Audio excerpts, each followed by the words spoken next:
Un placer contar con la asistencia de todos ustedes a esta hermosa iniciativa.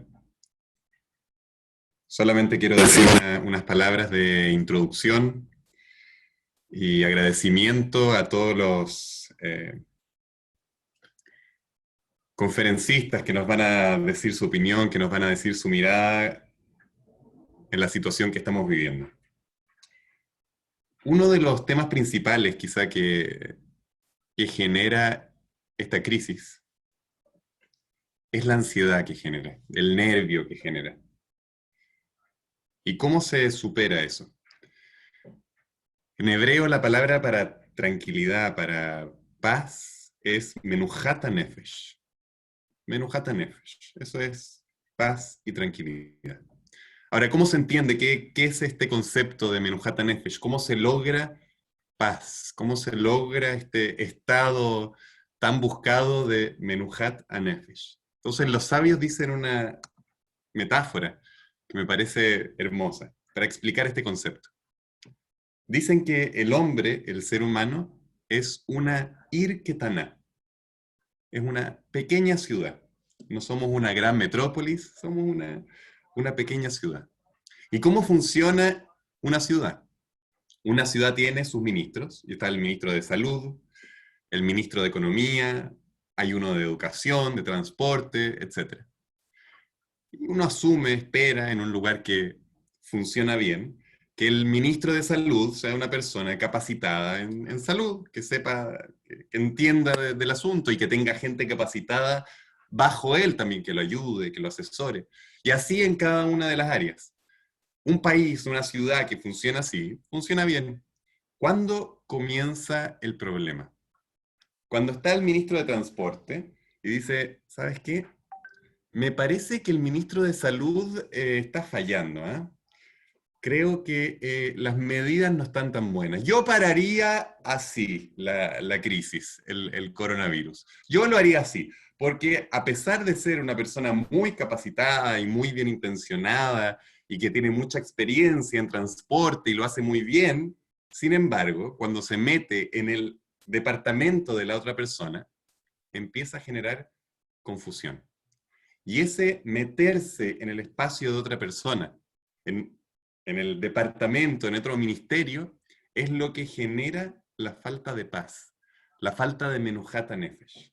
En nosotros mismos funciona de la misma forma.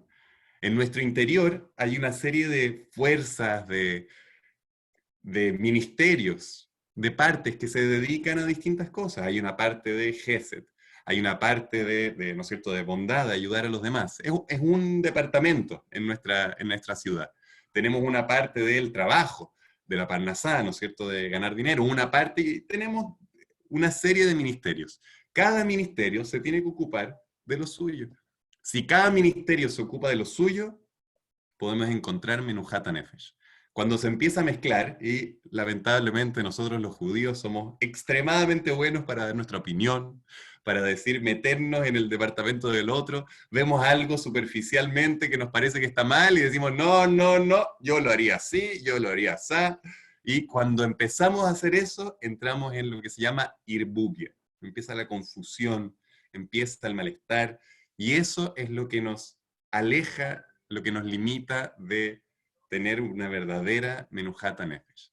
Por eso que en esta instancia invitamos a nuestros mejores ministros en cada una de las áreas para saber cómo sobrellevar esta crisis, no solamente a nivel espiritual, sino que también a nivel económico, a nivel legal, a nivel emocional. Toda la serie de factores que nos pueden afectar. Vamos a tratar de hablar con los ministros en cada una de esas áreas, que nos expliquen cómo hacerlo y no estar, ¿para qué? Para realmente lograr vivir esta crisis con Menuhata Nefesh. Pasarla en paz, salir en paz y poder hacer lo que hay que hacer en cada momento de la mejor forma. Así que con esas palabras quiero introducir a nuestro primer orador, Gustavo Gelbert, que nos va a hablar de la parte económica de esta crisis. Gustavo. Tengo el honor esta tarde, muy buenas tardes a todos, de presentar antes que nada, un gran amigo, especialista en máster en finanzas, candidato en máster en finanzas por la Universidad de San Andrés y licenciado en economía de la Universidad Nacional de Córdoba. Ha sido subsecretario de Finanzas y director general en la Municipalidad de Córdoba y ha ocupado diferentes posiciones en el sector privado. Actualmente es director de Becerra Bursátil y es docente de la Universidad Nacional de Córdoba y de universidades privadas, además de integrante de la comisión directiva de la comunidad, amigo, consejero, papá de Sharon y de Maya. Gusti, ¿y ahora qué? Bueno, qué buena pregunta, ¿no? Momento complicado para hablar de esto, y me pareció muy interesante. Voy a tratar de los minutos que tengo para hacerlo, 20 minutos, es muy poco para hablar de esto, pero bueno, vamos a tratar de dar un pantallazo general, y no va a ser la única oportunidad que tengamos seguramente de conversar. Había puesto en el flyer en forma muy inteligente el dólar a 130, ¿no? Hay dos cuestiones. Seguramente me ha puesto primero porque soy el que va a dar las malas noticias. Espero que los que sigan después vayan dando mejores noticias, ¿no? Pero evidentemente el dólar a 130 no es una buena noticia. Pero no solamente el dólar a 130 no es una mala noticia, sino que además les cuento que hay 7 dólares fácilmente en Argentina. 7 dólares que todos conocemos, pero que ya el hecho de que haya 7 distintos es una mala noticia. ¿Ustedes sabían que hay un dólar a 45, 45, 47? ¿Sabían eso o no? Seguramente no. Eso es lo que cobra el sojero cuando exporta. Cuando exporta un sojero neto de retenciones, le queda menos del 50, digamos, el tipo de cambio. Hay un dólar a 70, que es el dólar oficial, al que poca gente puede acceder, pero también tenemos el dólar turista, que está a 90. Tenemos el dólar divisa, que es el del comercio exterior, a 68. Tenemos el contado con liquidación, que está en 125 más o menos, que es el dólar que uno puede comprar con pesos para poner en Nueva York. Tenemos el dólar 120, que es el MEP. Tenemos el dólar blue, que está en 130 más o menos, el dólar que no está en los canales formales. Evidentemente, esta disparidad de tipos de cambio ya es una mala noticia. Y además el ministro Guzmán nos viene contando desde el día que asumió, muy acertadamente, de que es muy importante conocer y tener un plan macroeconómico para algo que vamos a hablar enseguida, que es la crisis de la deuda a la que está enfrentada la Argentina, ¿sí? Ese plan macroeconómico es fundamental para poder saber qué podemos hacer, qué no podemos hacer, qué podemos pagar y qué no podemos pagar. Pero lamentablemente todavía no nos contaron nunca cuál era ese plan macroeconómico, ¿sí? O sea, conceptualmente él tiene razón, pero en lo concreto jamás nos dijo cuál era ese plan, lo cual es otro problema. Y la Argentina está funcionando hoy sin un presupuesto público. No sé si todos saben, pero el Congreso de la Nación no aprobó el presupuesto 2020. Entonces, las partidas presupuestarias, más allá del coronavirus, antes del coronavirus, ya estaban bastante desvirtuadas, ¿sí? Entonces, tenemos una economía que ya viene de un periodo de crisis, en el cual tenemos 10 años de falta de crecimiento, que se va compensando el crecimiento de un año con la recesión de otro. Tenemos un problema inflacionario, evidente desde hace mucho tiempo, que todos conocemos y sufrimos. Y tenemos un problema adicional que ha ocurrido en los últimos años, que es la crisis de la deuda. En el último periodo, el país se ha endeudado en forma muy importante, y nos enfrentamos ante una situación de los mercados cerrados. Digamos, la única posibilidad que tenía Argentina de pagar la deuda es con nueva deuda, antes del coronavirus y antes de la crisis de la deuda. La crisis de la deuda argentina, los mercados se cerraron mucho antes del coronavirus. El coronavirus, por supuesto, que terminó de dar la gotita que rebalsó el vaso, ¿no? Pero yo quiero poner un poco en perspectiva de cómo viene a agravarse la situación de la coyuntura con el coronavirus en el mundo. Por supuesto que en Argentina también, pero la coyuntura del mundo ha cambiado, y ha cambiado para peor, ¿sí? Ustedes saben que el PBI de Estados Unidos en el primer trimestre del año cayó 4.8%. Solo el primer trimestre del año. Y se espera para el segundo trimestre del año, para el trimestre que estamos caminando ahora, una caída del 15% del PBI de Estados Unidos, que se va a sumar a los 4 puntos anteriores. Esto nos lleva a la peor crisis de crecimiento en Estados Unidos desde los años 30. La crisis del 30, bueno, esta crisis es igual o peor porque todavía no sabemos cuándo termina. Del 30 ya sabemos que terminó. ¿Está bien? El desempleo en Estados Unidos, 14.7%. ¿sí?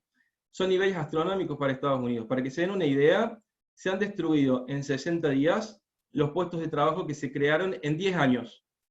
Estamos volviendo a niveles de desempleo a niveles de la crisis 2008. ¿Está bien? Eso no pasa solamente en Estados Unidos. La confianza del consumidor, además en Estados Unidos, un dato más de color, la confianza del consumidor, es decir que a pesar de que los inundemos con dólares a los estadounidenses, que es lo que está haciendo la Reserva Federal, no hay confianza. Entonces ni siquiera se va a reactivar la economía por ese lado, porque la gente no se va a gastar todos los dólares, porque tiene miedo de lo que viene. Entonces, ¿qué va a hacer la gente? Va a ahorrar parte de lo que la Reserva Federal esté inyectando en la economía. El índice de confianza del consumidor de Estados Unidos está en su peor nivel desde la crisis del petróleo, desde el año 73. ¿Sí? Eso es Estados Unidos. ¿Qué pasa en otro de los centros financieros del mundo, de centros económicos en Estados Unidos, en Londres? Bueno, Londres ha tenido su peor caída desde el año 1700, ¿sí? Sin considerar que puede haber un rebrote. Digamos, estamos hablando siempre del brote del coronavirus, pero todavía no estamos hablando de la posibilidad que en China están con miedo de una segunda ola de coronavirus. Yendo a niveles de 2008, el desempleo en Londres, es decir, también retrocediendo 10 años en lo que tiene que ver con la cantidad de empleos. Esto, si uno lo mira en los índices bursátiles, por ahí se puede confundir un poco porque los índices han tenido en los últimos 60 días una caída muy importante, pero una recuperación. Pero esa recuperación hay que tener cuidado porque el 50% de algunos índices están aplicados por empresas tecnológicas que les ha ido muy bien con la crisis, ¿sí? Amazon, Facebook, Alphabet, Microsoft, Apple, son empresas que con la crisis han crecido mucho porque evidentemente los canales no presenciales, los canales virtuales han explotado, ¿sí? La gente no puede salir de casa, lo único que nos queda es pedir un Rappi para llevarlo a la Argentina, digamos, ¿no? Un Rappi. Son empresas que evidentemente les ha ido bien. Entonces el 50% de un índice se explica por este tipo de empresas. Entonces no hay que confundir cuando uno mira un índice puro el rebote. ¿Qué han hecho los países? Y lo han hecho en forma masiva. Paquetes de rescate, ¿sí? Paquetes de rescate es cuando le llamamos en economía el helicóptero de dinero, por ahí, ¿sí? Se van a inundar de dinero a todo el que lo necesita, ¿sí? Estados Unidos, la Fed nunca antes había puesto tanto dinero en la economía y tan rápido, porque son dos cosas, es la cantidad y es la velocidad. La Reserva Federal inyectó en la economía estadounidense 1.7 trillones de dólares, ¿sí? ¿En cuánto tiempo? En 6 semanas, 6-7 semanas. Esa cantidad de dinero en la crisis de 2008 la inyectó en 80 semanas. O sea que estamos a una velocidad más de 10 veces superior a 2008. No solamente la cantidad, sino también la velocidad, ¿sí? Y el mundo espera problemas fiscales. Estados Unidos tiene proyectado un déficit fiscal del 18% del producto, Francia del 13% del producto, el G20 en promedio 10 puntos del producto. Entonces, Argentina en estas condiciones se encuentra en un problema de financiamiento adicional al problema que ya teníamos, se suma a una crisis sistémica internacional en la cual por supuesto que no somos los número uno elegidos, ¿sí? ¿Cuál es entonces el impacto en Argentina? Nos agarra, como decíamos, en una década sin crecimiento, nos agarra en la peor caída de la actividad industrial, estamos en niveles de actividad industrial cercanos a mayo del 2002, hemos tenido una pérdida del 56%, digamos, estamos produciendo un 56% de empresas, o sea, hay 44% de empresas cerradas, ahora se está reabriendo un poco la economía, y el 63% de las empresas que están abiertas están vendiendo menos del 60% de lo que vendían antes, ¿sí? La industria está volviendo a niveles de 2005, la construcción a niveles de 2002, y estamos nosotros haciendo un paquete, digamos, estamos enfrentando, el gobierno está tratando de enfrentar la crisis con un paquete económico de un nivel del 4% del Producto Interno, más o menos. 4% del producto es más o menos 8 o 9 veces menos de lo que la economía estadounidense está inyectando en la economía. Pero tenemos un problema que no tiene Estados Unidos, la inflación. Nosotros hemos inyectado en nuestra economía, en un mes, el 11% de la oferta monetaria. En 3 meses el 30%. En los últimos 12 meses el 100% de la oferta monetaria. Y el problema más importante que tenemos los argentinos es que nadie quiere los pesos, ¿sí? Estados Unidos inyecta 1.7 trillones de dólares, y el efecto inflacionario no lo van a ver solamente ellos. El efecto inflacionario va a derramar a todos quienes están acumulando dólares. Los dólares que cada argentino tiene en su caja de seguridad, en su casa, en su caja de ahorro, los dólares que el país tiene en el Banco Central, absorben parte de la inflación de Estados Unidos. Estados Unidos es el único que exporta su inflación. Y nosotros tenemos la propia, más la inflación que importamos de Estados Unidos. Entonces, un problema importante que tiene Argentina es que con el paquete fiscal estamos ejerciendo mucha presión sobre una variable que ya nos preocupaba mucho, que es la inflación. Porque en Argentina, hoy en día, en abril, fue un mes récord de atesoramiento de pesos, ¿sí? ¿Pero por qué? Por precaución, ¿sí? La gente, y estoy seguro que todos los que estamos acá, tenemos en el bolsillo un promedio más alto de pesos de los que habitualmente solemos tener.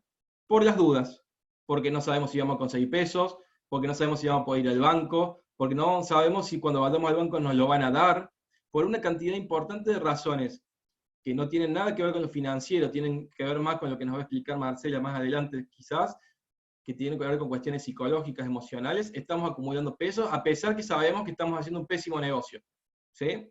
A nivel financiero. Pero no estamos pensando en negocio, estamos pensando en la salud, estamos pensando en tener lo que necesitamos como condiciones básicas. Pero cuando la economía se abra, los argentinos vamos a volver a hacer lo que sabemos hacer, desprendernos de los pesos, ¿sí? Y eso va a presionar sobre la brecha cambiaria, va a presionar sobre la inflación, y encima estamos en un contexto de tasas de interés reales negativas. La única forma que tendríamos de convencer a un argentino de que se quede con los pesos, ¿cuál sería? Darle una opción de inversión en la cual recupere la inflación y gane algún puntito más, o al menos recupere la inflación, ¿sí? Bueno, las tasas de interés están en la mitad de la inflación más o menos. Depende del contexto, estamos, digamos, para 2020, en distintos escenarios, estamos esperando inflación entre 30 y 60%, ¿sí? Entonces, si a vos te paga el banco 20%, 25%, estás perdiendo al menos 10 puntos con respecto a la inflación. Es una soncera tener pesos, ¿está bien? Pero bueno, en abril, por una coyuntura muy particular, fue récord en tenencia de pesos. ¿Y esto qué lleva? Lleva a la brecha cambiaria. La brecha cambiaria en Argentina está en el 100%, ¿sí? El dólar bolsa, el dólar MEP, el dólar blue, los dólares a los cuales la gente puede acceder están 100% por encima del dólar que el Banco Central transa para operaciones de comercio exterior, ¿sí? Y eso nos dice dos cosas. No quiere decir que el dólar MEP o el dólar blue están bien, pero sí nos dice definitivamente que el dólar oficial está atrasado. ¿Está bien? Entonces hay una presión muy importante a que el dólar oficial se devalúe. El gobierno evidentemente lo está hoy reteniendo porque el impacto sobre la inflación del dólar oficial es directo. No quiere decir que el dólar MEP y el dólar blue no terminen impactando en la inflación, pero a niveles mucho más suavizados. El impacto en el dólar oficial es directo. Pero esto nos lleva a importantes problemas comerciales. Sabemos todos que Argentina, una de las grandes verdades que dijo Cristina Kirchner en una cadena nacional, no me voy a olvidar nunca, dijo: no imprimimos dólares.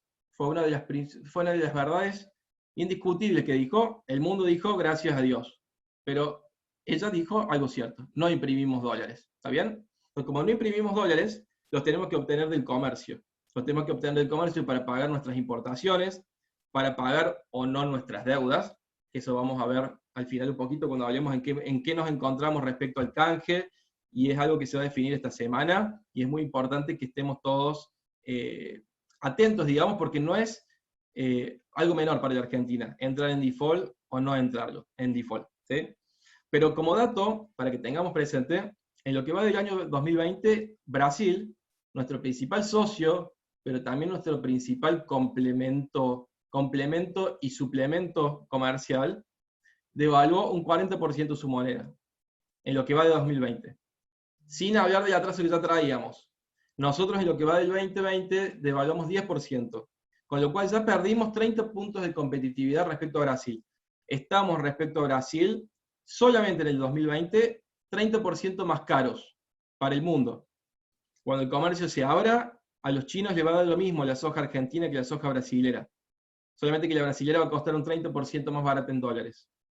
Y así con cualquiera de los productos que se nos pueda ocurrir.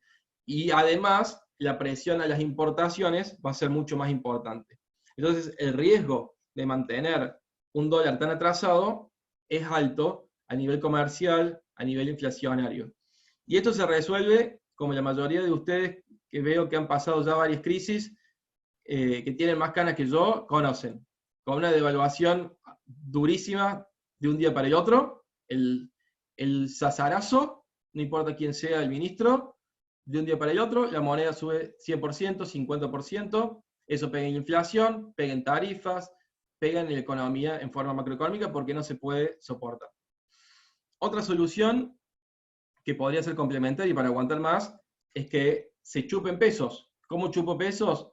Digamos, hacer una política de esterilización de los pesos que estoy emitiendo a través de generar instrumentos en los cuales se aumente la tasa de interés real para que los inversores estén interesados en invertir en pesos. Y por último, lo que están haciendo ahora, que es poner más restricciones al dólar libre, al contado con liquidación, al MEP, y por tanto la brecha, lejos de bajar, aumenta. ¿Sí? La vuelta a la hojita de anotaciones. Otro dato interesante para mirar y para tener en cuenta es la cantidad de reservas que nos quedan. ¿Cuántas reservas tenemos? El Banco Central publica que hay 43.300 millones de dólares en reservas. ¿Cierto? ¿No es cierto? Es cierto. Pero ¿cuántas de esas son de libre disponibilidad? ¿Cuántas reservas netas tiene la Argentina? 11.000 millones de dólares son las reservas netas que tiene Argentina. ¿Sí? Y en esos 43.000 millones están incluidos los famosos argendólares. Los argendólares son los dólares que cualquiera de nosotros tiene depositados en el banco. Están computados en las reservas. Y el drenaje de reservas no ha caído en ningún momento. Solamente el mes pasado y el anterior fue comprador neto del Banco Central. Más o menos compró 490 millones de dólares, que es el monto de los 500 millones que el viernes estamos por dar un paso histórico para un lado o para el otro. ¿Vamos a default o no vamos a default? ¿Sí? ¿Arreglamos con los inversores y entonces no defaulteamos? ¿O no arreglamos y tenemos la oportunidad de por 500 millones de dólares entrar en default? Entonces, eso tiene que ver con el canje de la deuda. Me estoy quedando sin tiempo, alguien que me avise, pero creo que me queda un ratito más. El canje de la deuda es muy importante para la Argentina, porque ya no estamos en 2001, en 2002. En 2001 y 2002, los que nos acordamos de aquel momento, el Congreso celebró de pie, aplaudió que Argentina había decidido no pagar la deuda. Argentina aprendió. Y si uno mira las encuestas hoy en día, más o menos el 77% de los argentinos piensa que tiene impacto negativo defaultear. Si uno pensaba en 2001, creíamos que éramos los grandes pícaros del mundo por no pagar la deuda. Bueno, nos dimos cuenta que nos llevó 15 años salir de eso, y muchos millones de dólares salir de eso. Y mucha conflictividad y mucho desfinanciamiento de proyectos privados. Entonces, entrar en default ya no es lo mismo que hace 15, 20 años lo fue. Argentina, incluso los votantes del presidente actual, en 50% de sus votantes, considera que tendría impacto negativo para la economía entrar en default. No es un dato menor. Los argentinos hoy no queremos entrar en default, en promedio. ¿Sí? Si eso lo llevamos a los votantes que no votaron al presidente actual, cerca del 80% considera que tiene impacto negativo para la economía argentina entrar en default. Y más o menos la discusión está en que la propuesta que nosotros hicimos a los acreedores tiene un valor de mercado actual, un valor presente neto, es decir, ¿cuánto vale ese bono al otro día de que te lo dan? De 30 dólares. Y 50 dólares es lo que pretenden los acreedores, más o menos, para cerrar el trato, digamos. Estamos con mucho margen para negociar, ¿está bien? Que nos queda poco tiempo para negociar, el default es evitable. Hay algunas cuestiones de color que hacen sentido nombrar acá. Digamos, si hubiera default, ¿qué pasa? Bueno, evidentemente la brecha aumentaría más entre el dólar oficial y el contado con liquidación, caería los depósitos en dólares, todos iríamos corriendo a sacar los pocos dólares que quedan en el banco, no habría más inversiones productivas, no solamente públicas, sino privadas, las empresas no conseguirían financiamiento en el mundo, durante mucho tiempo. Dificultad para las provincias y para las empresas también para saldar su deuda en dólares. Y haría esto que el PBI caiga 2 puntos más o menos, este año de lo que se espera. Este año estamos esperando una caída cercana al 7, 8, 9, 2 puntos más caería el PBI este año. Pero el argumento de quien quiere defaultear como premisa, digamos, más allá de si se llega de acuerdo o no, es que lo mismo no nos van a prestar plata. Sí, no nos van a prestar plata este año. Entonces dicen, ¿para qué voy a pagar si lo mismo no me van a prestar más? Sí, está bien, eso es este año. Pero en el mediano y largo plazo, la Argentina tiene obligación de reinsertarse al mundo para volver a crecer. Y lamentablemente con capital propio no lo vamos a conseguir. Entonces, las empresas se tienen que financiar a mediano y largo plazo para poder instalar una planta nueva o para poder desarrollar un producto nuevo, ¿sí? Entonces, el desafío que tiene la actual gestión es enorme. Yo creo que lo que requiere la coyuntura actual, estrictamente en lo económico, es mucha pericia, muy difícil el equilibrio entre lo sanitario y lo económico. Sin dudas, estoy a favor 100% de que se tomen todas las medidas que hagan falta para controlar la epidemia, la pandemia, y que se minimice en Argentina la curva, pero también tenemos que tener en cuenta que por mucho tiempo vamos a sufrir también las consecuencias económicas de esto. Y una cosa que sí podemos evitar, por ejemplo, es el viernes que viene caer en default. Eso sí está en la agenda y eso sí depende de nosotros. Depende de nosotros porque básicamente los acreedores están dispuestos a arreglar.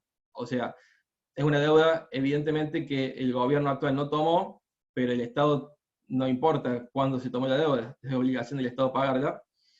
Y tiene muchísimas cosas, ustedes lo deben haber leído seguramente en muchos medios periodísticos. Hay muchas cuestiones técnicas que uno puede tocar de la oferta, que mejore 5, 7, 8 dólares al valor presente neto de los nuevos bonos que se van a entregar y haga que la oferta sea aceptable por los acreedores, ¿sí? Si ustedes me preguntan a mí, yo creo que el presidente no quiere ir a default. Además es un tema estratégico en cuanto a la puja interna que tiene dentro de su coalición de gobierno. Es un tema interno también en cuanto a que tiene que salir de la agenda solamente de ser el mejor gestor del coronavirus. Si uno se fija en el diario, ya no aparece el primer titular, sino que se tiene que ir al quinto o al sexto, dependiendo del diario, para ver las noticias del coronavirus, y la preocupación económica empieza a ser importante. Y si entonces es el presidente que logró una curva suave de coronavirus, además evitó el default, y con el panorama despejado de vencimientos para el año que viene que tiene el gobierno, permite que Argentina vuelva a crecer, a nivel estratégico, me parece que la estrategia debiera ir hacia cerrar un acuerdo razonable con los acreedores, ¿sí? El desafío es enorme. El desafío de que no se vaya inflación, que no se vaya precios en forma abrupta, y la cantidad de emisión monetaria es enorme. Pero los instrumentos están. Lo que se requiere es de mucha pericia. Y como dato de color, y como lectura subjetiva, si se quiere, y la escuché por ahí, estoy de acuerdo, el día que termina el canje, y hay que decidir si entramos en default o no, es el 22 de mayo. Es el próximo viernes, ¿sí? Argentina ya no pagó, ya nos rechazaron la primera propuesta, y esta semana va a ser una semana de inmensa negociación y vamos a ver mucha volatilidad del tipo de cambio, de los bonos.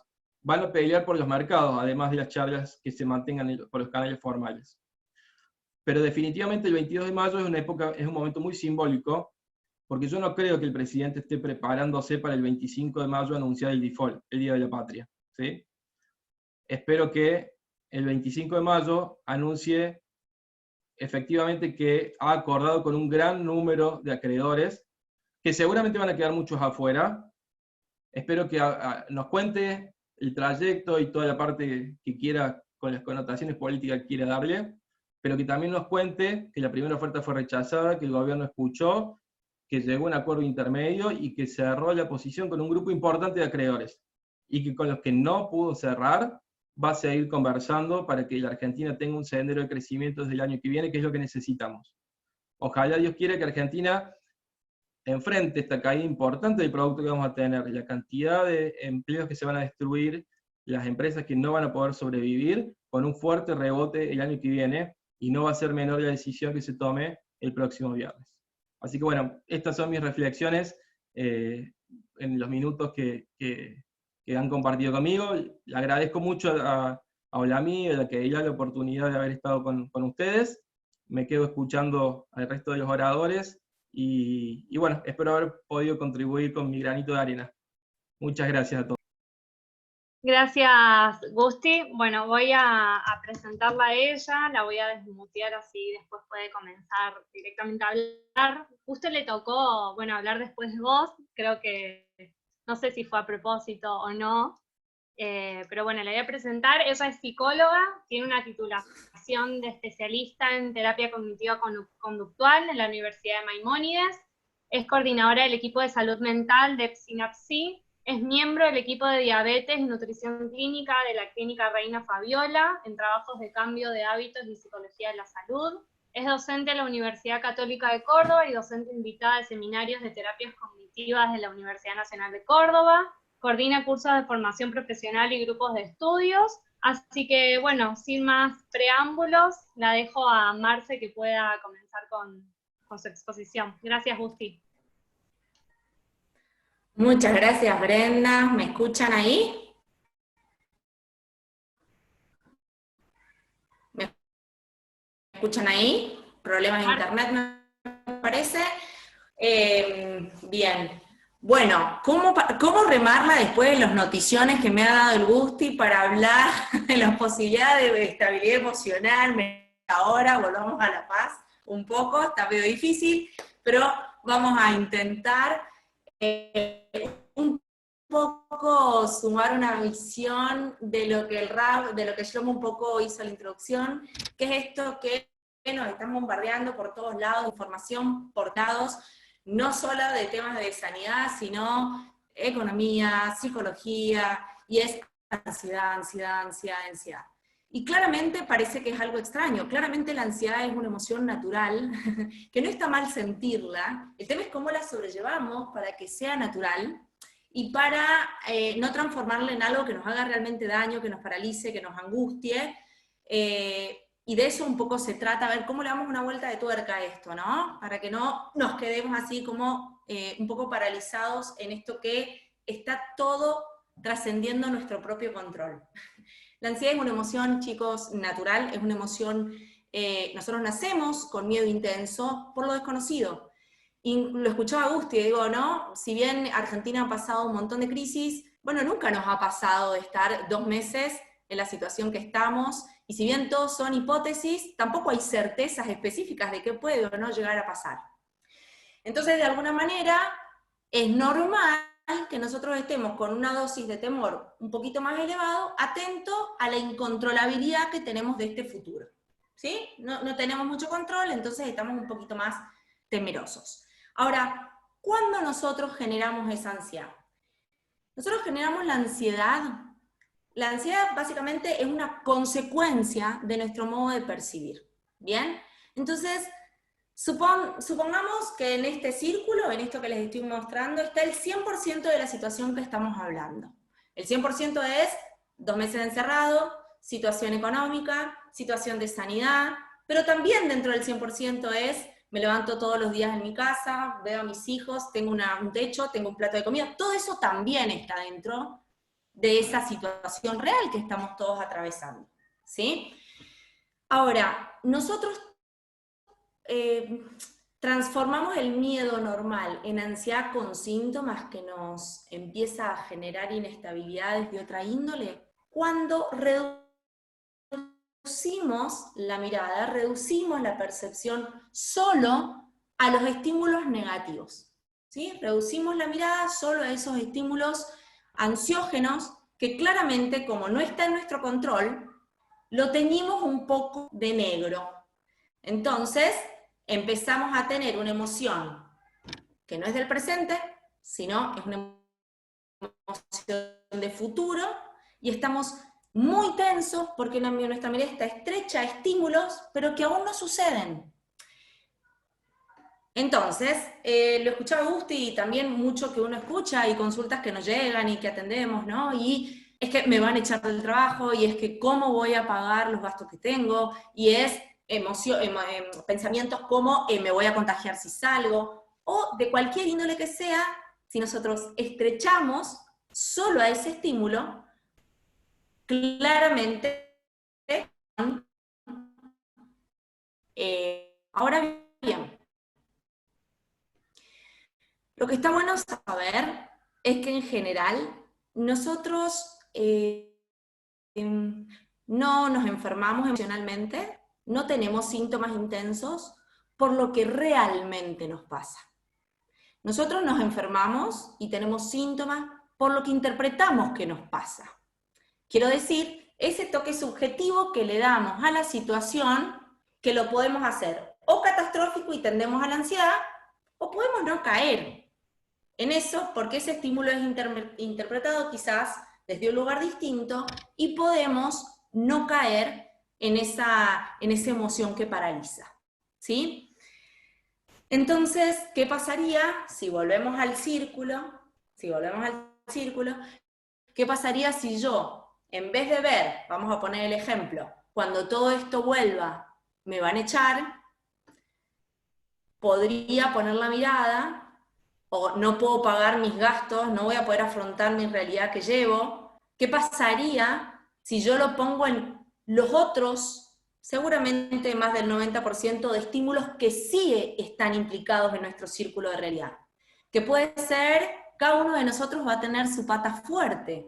Alguno puede decir, estoy sano, mis hijos están sanos. Otro puede decir, tengo mi techo, tengo mi casa, tengo el plato de comida. Muchos otros pueden decir, mis padres están bien aunque no los veo, pero están sanos. Y seguramente todos nosotros vamos a tener alguna que otra, o varias, Dios quiera, patas fuertes para mirar. Y de eso se trata un poco la propuesta. De en vez de ver todos los estímulos como amenaza, como peligroso a futuro, de algo que tampoco tenemos la certeza de cómo nos va a ir, uno puede hipotetizar, y claramente todos sabemos que se viene un panorama difícil, ninguno de nosotros puede aseverar que va a ser lo peor para cada uno de nosotros. Entonces, si nosotros podemos posar nuestra atención, nuestra mirada en ese otro 90% dentro del círculo, quizás la emoción entra a flexibilizar un poco. Si yo puedo llegar a generar un pensamiento alternativo y en el me van a echar, hay un autor, Seligman, que es el autor de Psicología Positiva, siempre pone en situaciones de crisis, en situaciones de mucha malestar anímico, nos propone siempre tener la flexibilidad de hacer tres pensamientos alternativos. Uno, el automático, este que les estoy diciendo. El automático, ¿qué es? Catástrofe. Todo es negro, si salgo me contagio, seguro que no voy a poder ver a mis papás en 5 meses, seguro que voy a estar súper mal, me van a echar, no voy a poder afrontar gastos. Digo, lo catastrófico negativo, que es lo que se caracteriza en la situación de ansiedad. Ahora, hagamos el esfuerzo, nos propone el autor, de generar dos distintos. Uno, fantasiemos con lo mejor que nos puede pasar. Que nos asciendan, que ganemos el doble, no va a pasar nunca, no importa, pero un poco la idea es por flexibilizar nuestro circuito cognitivo. Y el tercero es, ¿qué es lo más probable?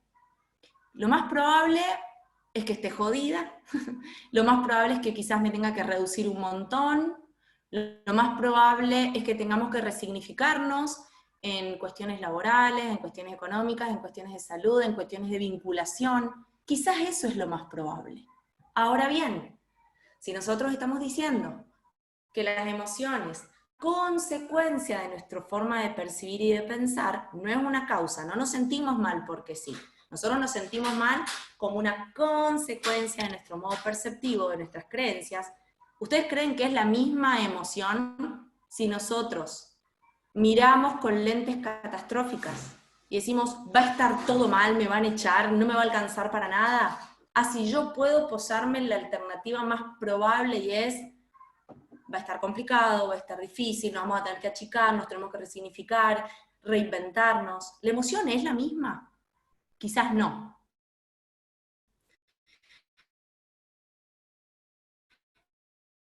Y de hecho no.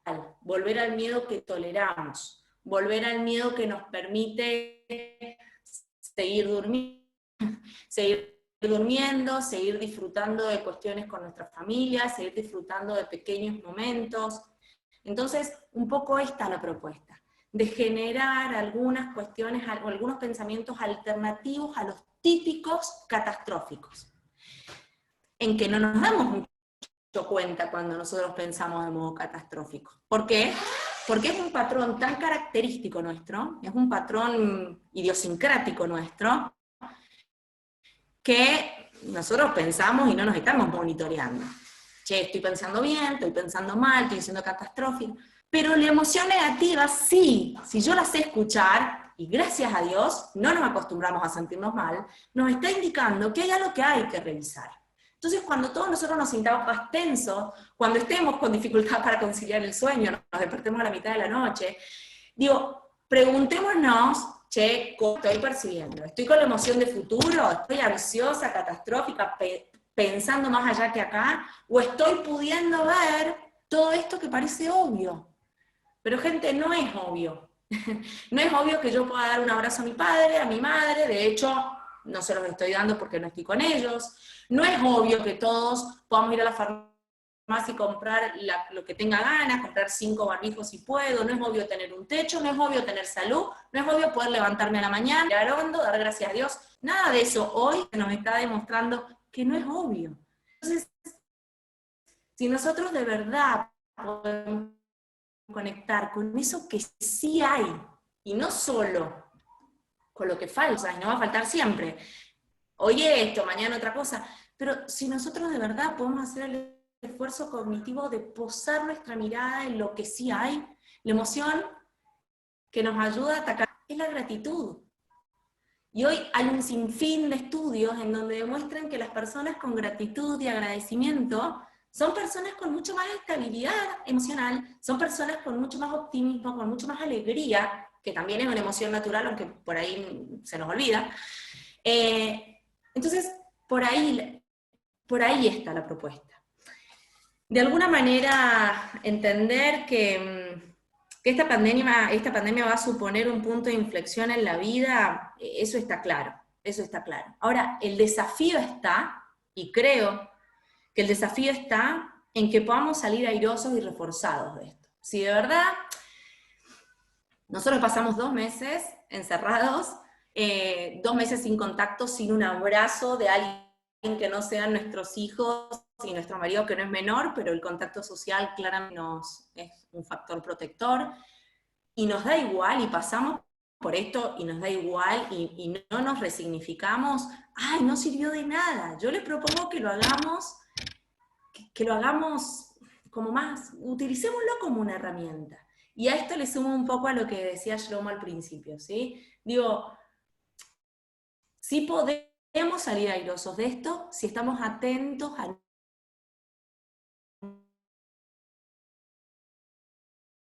porque se me hace complicado acá, y porque parece que todo lo que va a venir, por lo menos en temas económicos, va a ser muy jorobados. Creo yo que en varias áreas va a ser jorobado, pero el desafío está en poder reinventarnos, ¿sí? Hay algo que está bueno que lo revisen. Si el problema está, pero yo me achico, me pongo chiquitito frente al problema, la ansiedad me ganó, el malestar me ganó, y me siento sin recursos para hacerle frente. Por el contrario, si yo puedo afrontar el problema desde un lugar con un miedo justo, sin sobredimensionarlo, sin catastrofizarlo. ¿Por qué? Porque no tengo certezas. Entonces, no tiene sentido que ese miedo que todavía no viene me esté opacando la posibilidad de estar bien. Efectivamente, vamos a tener los recursos para hacerle frente, necesitar mucha flexibilidad de nuestra parte para poder sobrellevar. Hay una canción que los que somos papás, seguramente nuestros hijos la cantan, y hay una frase que es: la vida no es perfecta para ser maravillosa. Una canción de Disney, y a mí me encanta, y creo que tiene que ver con esto. ¿Cómo poder hacer de nuestra vida maravillosa algo perfecto sin serlo? Y Y muchos de ustedes, algunos conozco y otros no tanto, pero si estamos acá es porque la salud nos lo permite, es porque ya tenemos una compu, internet o un celu que nos los habilita, ya estamos en una casa, ya tenemos un montón que agradecer y hacer el trabajo de poder sacar la mirada de lo que nos está atormentando y ponerlo en lo que sí hay. Que todos tenemos mucho que ver y por ahí es tan obvio que no lo vemos. Y creo que esto es lo que más, esta situación tan desfavorable por momentos, creo que a todos nos ha enseñado tanto. No mucho más, yo un poquito les quería traer esto de poder ver como la otra cara de la moneda. Y si hay alguien que quiere preguntar algo o alguien que quiera aportar, abierto, y les doy unos minutitos de mi tiempo, así podemos charlarlo, y si no, le paso a los chicos al próximo. Muchas gracias, Marcela, la verdad, tu exposición. Ahora, aparte de ser un amigo personal de toda la vida y estar siempre a disposición de quien lo necesita, también es abogado. Voy a presentar a Eduardo Amiras, quien es abogado recibido de la Universidad Nacional de Córdoba en el año 2001, cursó la especialidad de Derecho de Negocios en la Universidad Siglo XXI, participó de la Cátedra de Derecho Procesal, Civil, Derecho Privado de la Universidad Nacional de Córdoba, y actualmente se desempeña como abogado litigante y asesor de empresas de diferentes rubros. Los dejo con él y que disfruten la exposición. Gracias, Edu. Gracias, Debbie, muchas gracias. Como primera medida me parece excelente que lo hayan puesto al Gusti primero, que dio un panorama medio sobrio, a la Marce, que nos bajó un poquito. Yo voy a dar un panorama más o menos que nos va a preocupar un poquito, y después volvemos a bajar y nos relajamos un poco. Me pidió Debbie que hablara un poquito sobre la cotidianeidad, qué es lo que está pasando hoy con el tema de la pandemia. Vamos a tocar dos temas. Uno, las relaciones de locación, y si nos quedan unos minutos vamos a hablar sobre las relaciones laborales. ¿Qué nos está pasando? El año pasado, previo a la pandemia, el gobierno nacional declara una ley en la que declara la emergencia en materia económica, en materia sanitaria, en materia financiera. Se declara la pandemia, la Organización Mundial de la Salud declara la pandemia, entonces el gobierno, el 19 de marzo de este año, saca un decreto, que es el 297, que todos lo conocen, ordena el aislamiento preventivo y obligatorio para la totalidad de las personas. ¿Qué produce esto? Produce que uno no pueda salir a la calle. Entonces, como uno no puede salir a la calle, no puede ir a trabajar. Al no poder ir a trabajar, no puede ir a trabajar el empleado de comercio, tampoco puede ir a trabajar el abogado, tampoco puede ir a trabajar el peluquero, no puede salir nadie a la calle. Esto produce que todos vean disminuidos sus ingresos. Hay algunos que siguen trabajando, otros que no. ¿Qué hace el Estado ante esta imposibilidad de la gente de producir sus propios ingresos? Recién hablaba el Marce, el temor de la imposibilidad de hacer frente a las obligaciones, la imposibilidad de pagar. Bueno, el Estado toma la posta y dice, bueno, vamos a sacar una ley para tratar, que en realidad no es una ley, es un decreto, para tratar de darle una mano al locatario que no puede salir a trabajar, a generar sus ingresos, y con sus ingresos pagar el alquiler. Saca este decreto, que es el 320, en el cual establece un congelamiento de la situación locativa entre el día 20 de marzo y el día 30 de septiembre de este año.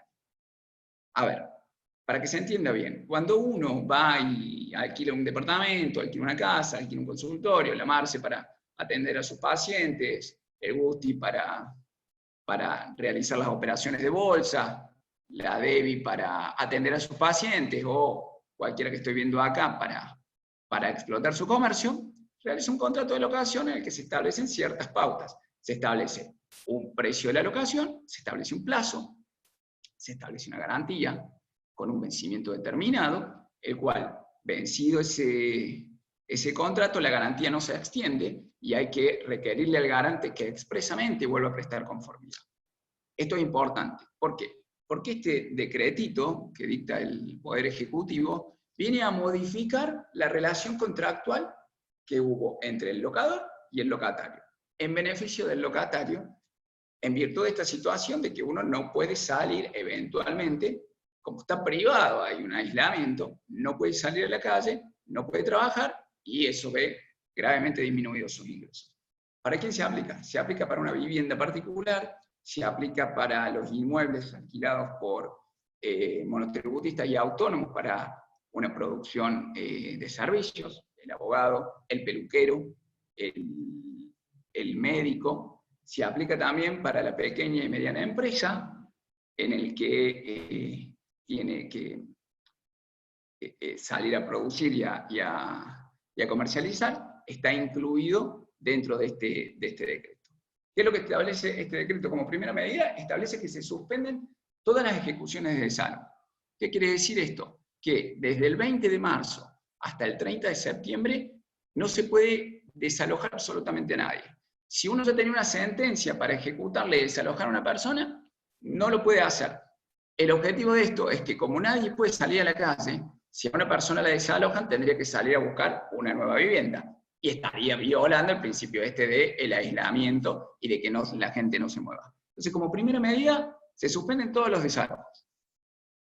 La segunda medida que establece este decreto es que se prorrogan la vigencia de todos los contratos hasta el 30 de septiembre. ¿Qué quiere decir eso? Todos los contratos que vencían entre el 20 de septiembre y el 30 de septiembre vencen automáticamente el 30 de septiembre. No hay ningún vencimiento antes. Si el contrato vencía el 30 de abril, automáticamente pasa a vencer el 30 de septiembre. Esta facultad es en beneficio del locatario. ¿Por qué se establece esto? Por lo que dijimos recién. Si el contrato se vence el 30 de abril, yo, locatario, tengo que salir a buscar una nueva vivienda, algún lugar para vivir, y tendría que violar la cuarentena. Entonces dice, tranquilo, hasta el 30 de septiembre. Esto nos da una pauta también de que el gobierno está pensando que esto antes de septiembre no termina. Ya nos está diciendo que hasta el 30 de septiembre se prorrogan todos los contratos de alquiler, está viendo que hasta antes de septiembre esto no termina. Este beneficio que establece la ley en este punto es beneficio del locatario. ¿Qué quiere decir? Que si el locatario quiere, el contrato vencía el 30 de abril, es decir, bueno, yo me voy el 30 de abril, puede hacerlo. Puede prorrogarlo, inclusive si no me voy el 30 de abril, me voy el 30 de junio. ¿Estamos? Puede hacerlo también. Tiene que notificarle al locador con 15 días de anticipación. Pero puede hacerlo y si no, quedarse hasta el 30 de septiembre. ¿Estamos? Hay un tema importante que recién hablaba de la fianza. Se extiende automáticamente también la fianza. Es decir, que un tercero, fiador de un contrato, que presta una garantía a un pariente, a un amigo, que pensaba que el 30 de abril iba a quedar liberado de este tema, bueno, la mala noticia es que no queda liberado y que va a seguir prendido ese contrato por lo menos hasta el 30 de septiembre. Otra cosa que hace este decretito que modifica la relación contractual entre privados es que congela el precio de los alquileres. ¿A cuándo? A marzo. ¿Qué quiere decir esto? Que desde marzo hasta septiembre va a pagar el mismo precio de alquiler. Si en marzo fueron 10.000 pesos, marzo, abril, mayo, junio, julio, agosto y septiembre van a ser 10.000 pesos. ¿Estamos? ¿Qué pasa con la felicidad de marzo? Para la marzo. ¿Qué pasa con el aumento del contrato? Uno tenía un aumento contractual, ¿qué pasa con eso? No lo puede cobrar sino hasta octubre. ¿Estamos? Se congela el valor del alquiler hasta 30 de septiembre, lo puede cobrar en octubre. ¿Cómo? Entre 3 y 6 cuotas sin interés a partir de octubre. ¿Estamos? O sea que va a estar hasta marzo del 2021 cobrando. Vos me decís, pierde el valor del mayor valor del aumento del alquiler, no pierde el valor nominal, pero sí pierde el valor real. Recién el Gusti hablaba de la inflación galopante que tenemos y de las proyecciones que hay. Cobrar un aumento ahora no es lo mismo que cobrarlo a partir de octubre. Bueno, de nuevo, esto es en beneficio del locatario. Cuestiones políticas al margen de lo que piensa este gobierno sobre quién tiene más de una propiedad.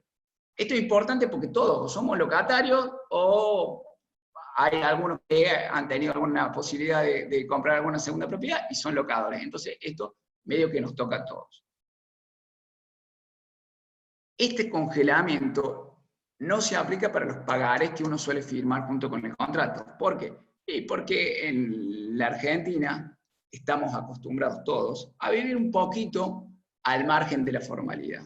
entonces el valor real del contrato, del valor del alquiler, no se pone en el contrato, se pone la mitad o un poquito más, y el resto va por fuera por pagares. Bueno, estos pagares no están acá. Entonces, esos pagares sí habría que salir a cumplirlos. ¿Por qué? Y porque el pagare es un instrumento cuya particularidad es que se desprende de la causa que le dio origen. ¿Qué quiere decir eso? Que uno puede salir y ejecutar un pagare y no tiene que dar explicaciones de por qué tiene ese pagare. Si es por alquiler, si es porque le prestaron plata, prestó plata, si es porque brinda un servicio y le hizo firmar un pagare, no lo tiene que explicar. ¿Estamos? Entonces, ese pagare eventualmente sí habría que salir a cumplir. Otra cosa que establece este decreto, en consonancia con el punto anterior, es que si el locatario no puede pagar el alquiler, porque puede ocurrir que diga, no tengo nada para pagar, bueno, no pueden resolver el contrato no se resuelve por falta de pago. Esto cambia totalmente lo que establece el Código Civil, que dice que la falta de pago de 2 periodos resuelve el contrato de locación. Bueno, hasta el 30 de octubre, claro, claro, hasta el 30 de octubre no se pueden resolver los contratos de alquiler. ¿Estamos? ¿Y qué pasa si el locatario no puede pagar el alquiler? Bueno, a partir de octubre, el locador puede exigir o el pago del valor del alquiler o la diferencia. Si eran 10.000 pesos y el inquilino pagó 7, los 3 restantes, ¿no es cierto?, siempre tomando en cuenta el valor de marzo, lo va a poder exigir recién a partir de octubre entre 3 y 6 cuotas. La diferencia con el punto anterior es que acá sí puede requerir algo de intereses. En el anterior, en el congelamiento del precio, no puede requerir nada de intereses. Acá puede requerir algo de intereses, que es a tasa pasiva del Banco Nación. Recién Agustín nos explicaba perfectamente que los plazos fijos están a tasa negativa, o sea que están abajo de la inflación. Eso quiere decir que el locador, de nuevo, pierde, si bien no el valor nominal, sí pierde el valor real de su plata. ¿Estamos? Otro puntito que establece este decreto es que, como hay un confinamiento y la gente no puede salir a la calle, el locador le tiene que proporcionar al locatario una cuenta donde depositarlo. Esto es relativamente nuevo porque todos los contratos establecen que se pague en la inmobiliaria para que la inmobiliaria pueda cobrar su comisión. Bueno, acá se dice, señor, usted me va a tener que dar una cuentita y yo le deposito el alquiler en la cuentita. Este gobierno intenta tratar de proteger al débil. Esto es para proteger al débil, entonces dice que si el locador es una persona que depende del alquiler para su manutención, típico caso jubilado que tiene un departamento y que vive de ese departamento, de alquiler de ese departamento, bueno, en ese caso no se aplica el congelamiento. Pero ¿qué pasa con este tema? Tiene que probarlo el locador. ¿Y cómo lo va a probar? Tribunales está cerrado desde el 19 de marzo, mínimo hasta el 24, entonces nos vamos a meter en un conflicto para poder probar algo, y cuando pueda lograr probarlo ya vamos a estar en octubre, mínimamente en octubre. O sea que, si bien establece que el congelamiento no se aplica cuando el locador vive o depende de ese ingreso para su manutención, en la práctica es totalmente ficticio porque no va a llegar nunca a poder acreditar esa situación. Como último punto, establece que las cuestiones vinculadas a esta relación locativa no van a terminar antes de terminar el tribunal, tienen que pasar por la mediación prejudicial obligatoria. En Córdoba esto ya existe desde hace un par de años, que para poder ir a tribunales primero hay que ir a mediación. Mediación es un proceso en el cual hay una tercera persona, que no es el juez, es un mediador, y trata de avenir a las partes, ¿no es cierto? Escucha uno, escucha otro, y bueno, trata de que se pongan de acuerdo entre ellos, a diferencia de un juez, que lo que hace un juez es escucha uno, escucha otro y resuelve. ¿Estamos? Acá trata de avenir a las partes. Esto ya se aplica en Córdoba. También todos los centros de mediación están cerrados en Córdoba, o sea que está complicada la situación. Esa es la relación, la cuestión particular en relación a las cuestiones locativas, que modifican lo establecido entre las partes. Hay otra cuestión que tiene que ver con los contratos, ya que hablamos de relaciones locativas, hablamos un poquito más de de contratos. Esta pandemia, que Gusti recién explicaba perfecto, que va a traer varios problemas en varias cuestiones. Y hay varios contratos. A ver, cuando uno compra una Coca-Cola, está haciendo un contrato de compraventa. Cuando uno le pide a alguien que le haga una mesa, está haciendo un contrato de locación de obra. Cuando uno va al médico, está haciendo un contrato de prestación de servicios. Toda la vida estamos contratando. ¿Qué pasa? Hay ciertos contratos que tienen mayor durabilidad y esta situación mundial trastoca la equivalencia de las partes. O sea, yo te pagaba X peso, me daba X cosa, y esta situación ha venido a modificar, ¿no es cierto?, el sinalagma que existe entre las dos partes. ¿Qué va a pasar? ¿No es cierto? Típico caso de alquiler sobre la peatonal, que valía X pesos, porque ese local vendía, pero ahora si está cerrado, el locatario, comerciante, no puede salir a pagar lo que pide el locador en días comunes por ese alquiler, porque la situación ha cambiado. Se van a aplicar varias teorías. Algunas están en el código y otras se han venido aplicando en virtud de la jurisprudencia de la Corte. Una que se va a aplicar mucho se llama la teoría del esfuerzo compartido. Que en buen romance es todos perdamos algo. Vos no perdás todo y yo no pierdo todo, todos perdamos algo. Esta teoría se aplicó en el 2001, cuando fue la especificación que había contratos celebrados en dólares y una persona pasó de un día a la noche de deber 100.000 a deber 300.000, y otro pasó de un día a la noche que creía que iba a cobrar $100.000 y resulta que le iban a pagar pesos. Entonces la Corte dijo, bueno, señores, cada uno pierda algo, compartamos el esfuerzo entre las partes. Eso se va a aplicar mucho. Otra teoría que se va a aplicar mucho es la frustración del contrato. ¿Qué quiere decir esto en buen romance? A ver, yo alquilé eso, típico caso del alquiler del salón para el casamiento, o de la contratación de la torta y de toda la ceremonia para el casamiento. ¿Cuándo? 15 de abril, media plena pandemia, no se pudo hacer el casamiento. ¿Qué hacemos con eso? Ese local que se alquiló, ese salón que se alquiló. El locador va a querer cobrar y el locatario, el novio o la novia o el padre de la novia va a decir, yo no te pago porque yo te lo alquilé para poder usarlo para el casamiento y no lo voy a poder usar. Entonces ahí hay una frustración del fin para el cual lo alquilé. ¿Estamos?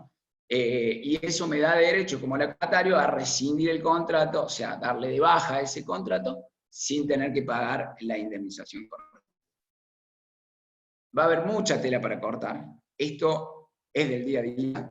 Va a haber mucha tela para cortar. Y acá hay una dinámica que se está moviendo constantemente, porque la historia en esto es de 2 o 3 meses. Ahora cuando hablemos un poquito de las partes laborales, vamos a ver que cuando hace un reconto de la historia, nos estamos refiriendo a 3 meses atrás o a 1 año atrás. Eso es más o menos, bueno, también tenemos teoría de la imprevisión, la excesiva onerosidad sobreviviente. Va a haber mucho para discutir, porque acá yo creo que no va a haber ningún ganador, sino que van a haber varios perdedores. Y lo que hay que tratar de hacer, como dijo la Marce, relajarse, no volverse tan loco, y ver más o menos cómo uno puede salir no tan mal parado. Eso en relación a los contratos. No sé, Debbie, ¿cómo querés que avancemos? Se me acabó el tiempo, hablamos un poquito de lo laboral, no sé. Y ahora de vos.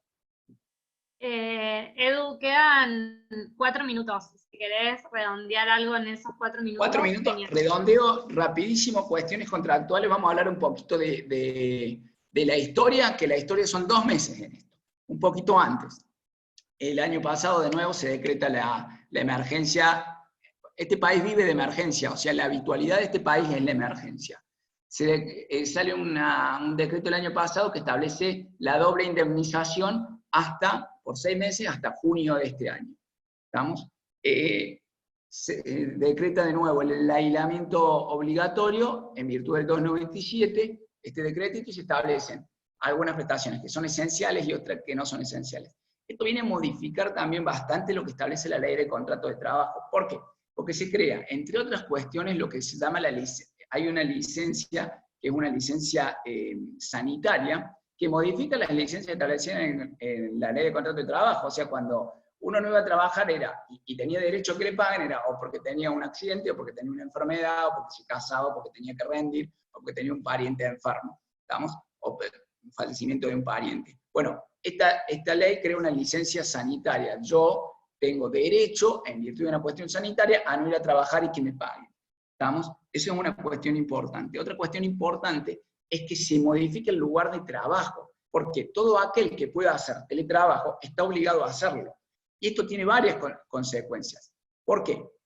El presentismo, el lugar físico de trabajo, los accidentes laborales. Si yo estoy en mi casa y se me cae esta lámpara que está acá arriba, cualquier día, es un accidente que no tiene nada que ver con el trabajo. Ahora, si yo estoy trabajando, es un accidente laboral. Entonces, eso tiene mucha relación. ¿Estamos? Otra cuestión que también tiene que ver con esta situación de emergencia y de no cotidianeidad, es que se modifica el tipo de contrato de trabajo que se está celebrando. ¿Qué quiere decir esto? Si bien todos tuvimos que estar aislados y en nuestros hogares, hubo muchas actividades esenciales que estuvieron trabajando, inclusive que tuvieron que contratar gente para poder hacer la producción. El tema de los respiradores, el tema del alimento, el tema de la farmacia. Hubo gente que se vio superada y tuvo que salir a contratar gente. Bueno, el tipo de contrato que se celebró fue como principio un contrato de trabajo eventual. ¿Qué quiere decir esto? Se modifica el principio general del contrato de trabajo. El principio general es que los contratos son indeterminados. ¿Tá? Yo empiezo a trabajar, tengo los 3 primeros meses de periodo de prueba y después trabajo hasta que me jubile si quiero. Ahora no. Mientras dure esta pandemia, mientras dure esta situación, el contrato es eventual. ¿Qué quiere decir eso? Que yo tengo un plazo determinado pero incierto. Se termina esto y se acabó el contrato sin obligación de indemnizar al trabajador. Esto no es menor, es importante. ¿Por qué? Porque, a ver, si fuera común, yo cumplo los 3 meses y ya tengo derecho a que me paguen indemnización si sigo trabajando. Acá no, yo puedo trabajar 1 año si se da la situación de emergencia esta, y al vencimiento del contrato no me tienen que indemnizar. Caso típico de contrato eventual, licencia por maternidad. Una chica sale de licencia por maternidad y se contrata a una persona para que cumpla la función de esta chica que ha salido con licencia por maternidad, y cuando vuelve la licenciada, la chica que salió por maternidad, se acaba el contrato sin obligación de indemnizar. Un temita, todo esto que estoy diciendo es del día a día y lo tienen que haber escuchado también. El 31 de marzo sale un decreto en el cual se suspenden los despidos sin causa y por fuerza mayor o falta de disminución de trabajo, como así también las suspensiones por falta o disminución de trabajo y por fuerza mayor por 60 días. ¿Estamos? ¿Qué quiere decir esto? Se prohíbe echar y se prohíbe suspender.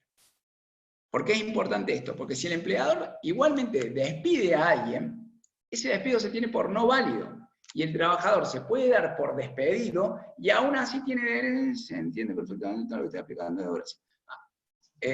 Y el trabajador, esto no es menor, porque el trabajador cuando vaya a reclamar puede decir, ok, usted me dejó sin trabajo el día 2 de abril, pero como es nulo este despido, yo voy a poder reclamarle el sueldo de abril y mayo. ¿Estamos? Los haberes caídos los puede reclamar. ¿Está? Esto se vence ahora, se vence el 31 de mayo. Ya dijeron que van a prorrogarlo esto. ¿Por qué digo que esto es conocido por todos, que algo tienen que haber escuchado? Porque se deja afuera el artículo 223 bis. ¿Qué quiere decir esto? Todos lo hemos escuchado. El 223 bis es como el riesgo país. Todos hablamos de eso, pero nadie sabe qué quiere decir. Es como cuando yo escucho riesgo país, lo primero que hago es le pregunto al Gusti de qué estamos hablando. Si no, no tengo idea. ¿Qué quiere decir esto? Que lo que se prohíben son los despidos y suspensiones en forma unilateral del empleador. El empleador en forma unilateral no puede echar a un trabajador ni tampoco suspenderlo. Pero sí puede consensuarlo. Esto es lo que quiere decir el 223 bis. Dice que puede consensuar una suspensión o eventualmente un despido, ¿no es cierto?, con el trabajador, en forma personal con el trabajador o en forma general con el gremio. Y es lo que ha pasado. Todos los gremios han salido, ¿no es cierto? En el medio me comí una parte del aporte cuando me dijeron que tenía 4 minutos, metí todos los bocados rápidos. El Estado, al igual que en el tema de los contratos, para darle una mano al locatario, ha dado ciertas salvavidas, pero medio salvavidas de plomos, para los comerciantes y los empleadores, como el ATP, como la reducción o diferimiento de cargas sociales. ¿Y qué han hecho los gremios también? Al amparo de este 223 bis han dicho, bueno, ¿saben qué? Vamos a firmar convenios en los cuales se paga el 75% del neto al trabajador que está con esta licencia que vimos sanitaria. O sea, el trabajador que no va a trabajar porque tiene una licencia sanitaria y tiene derecho a cobrar el sueldo, bueno, vamos a hacer una cosa para que al empleador no le sea tan gravosa la carga, vamos a tomar ese tiempo como suspendido y le vamos a pagar el 75% del sueldo neto, que es una importante reducción para el bolsillo del empleador porque se paga como prestación no remuneratoria y no genera cargas sociales. ¿Qué viene? Se viene un lío bárbaro. Va a haber despidos, va a haber muchos despidos, va a haber muchas empresas que van a cerrar. Tribunales está cerrado en este momento. ¿Y por qué está cerrado? Muchos dicen que en cuanto abran las puertas va a haber una gran presentación de concursos preventivos, va a haber una gran cantidad de despidos. El panorama, como dijo el Gusti, no es alentador, pero bueno, nos quedemos con lo que dijo la Marce, de que hay que estar tranquilo, hay que tener fe, hay que consultarle al Raf Shlomo o al Rafita que anda también por ahí. No sé si hay algo más, si tengo más minutos seguimos hablando, si no, seguimos con el Guille, que es más interesante que lo que dije yo. Bueno, muchas gracias Edu, y llegó el momento de la salud y el momento de presentarlo a él.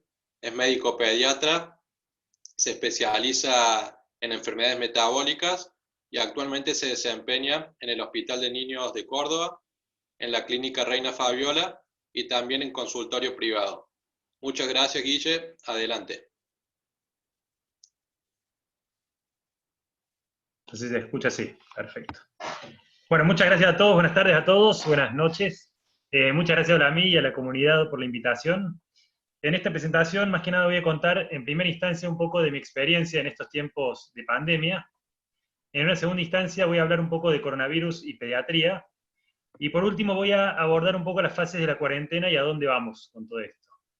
Bueno, como me presentó Kevin, mi nombre es Guillermo Gelbert, soy médico pediatra. En una situación de normalidad trabajo en el Hospital de Niños de Córdoba todas las mañanas, en la sección de enfermedades metabólicas particularmente.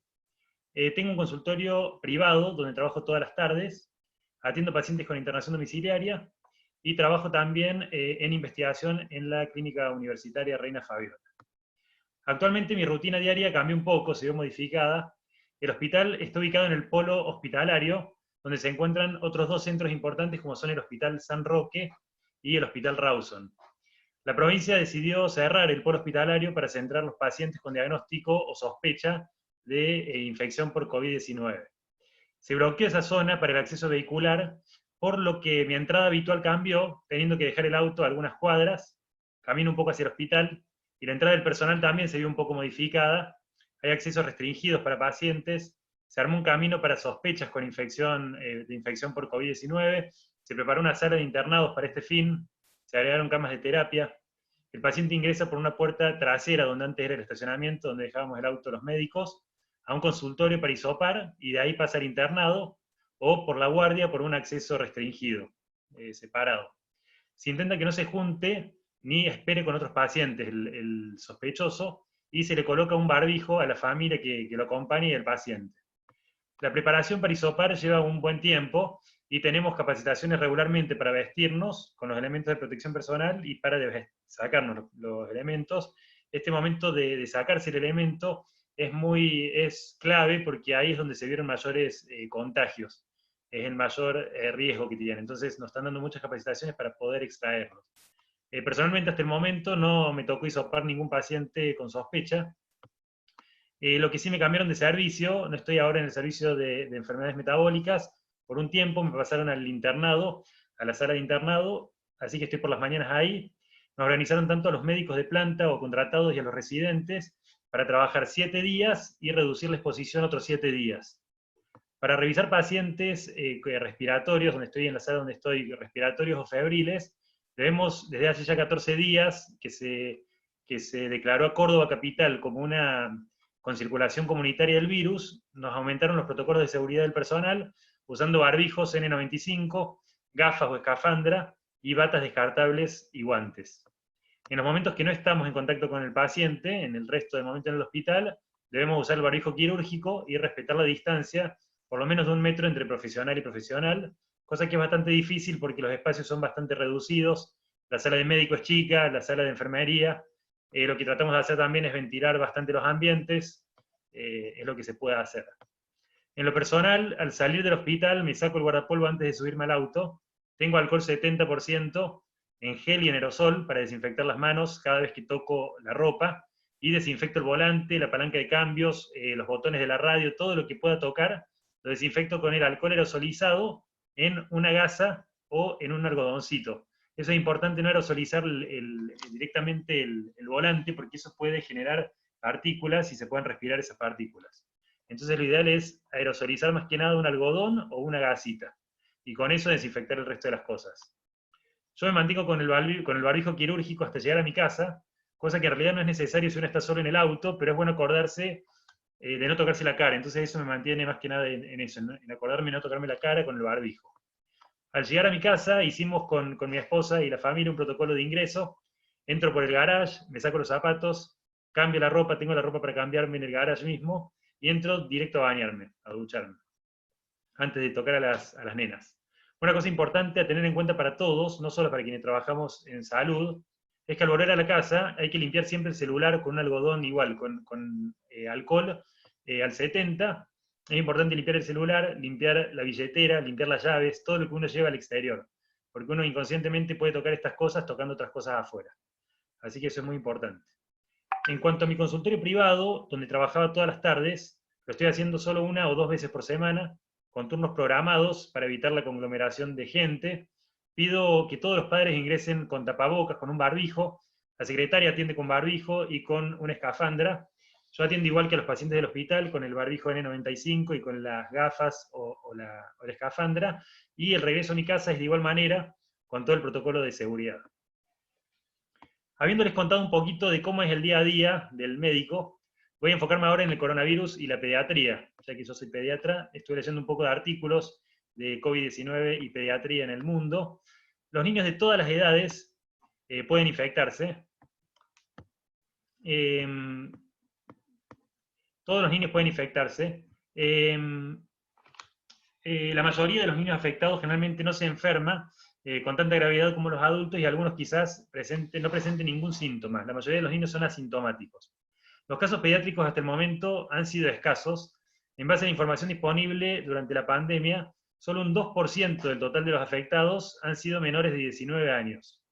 Todos los casos pediátricos con infección confirmada por COVID-19 por laboratorio presentaron cuadros clínicos leves o moderados, y hasta el momento se han reportado menos del 0,1% de muertes.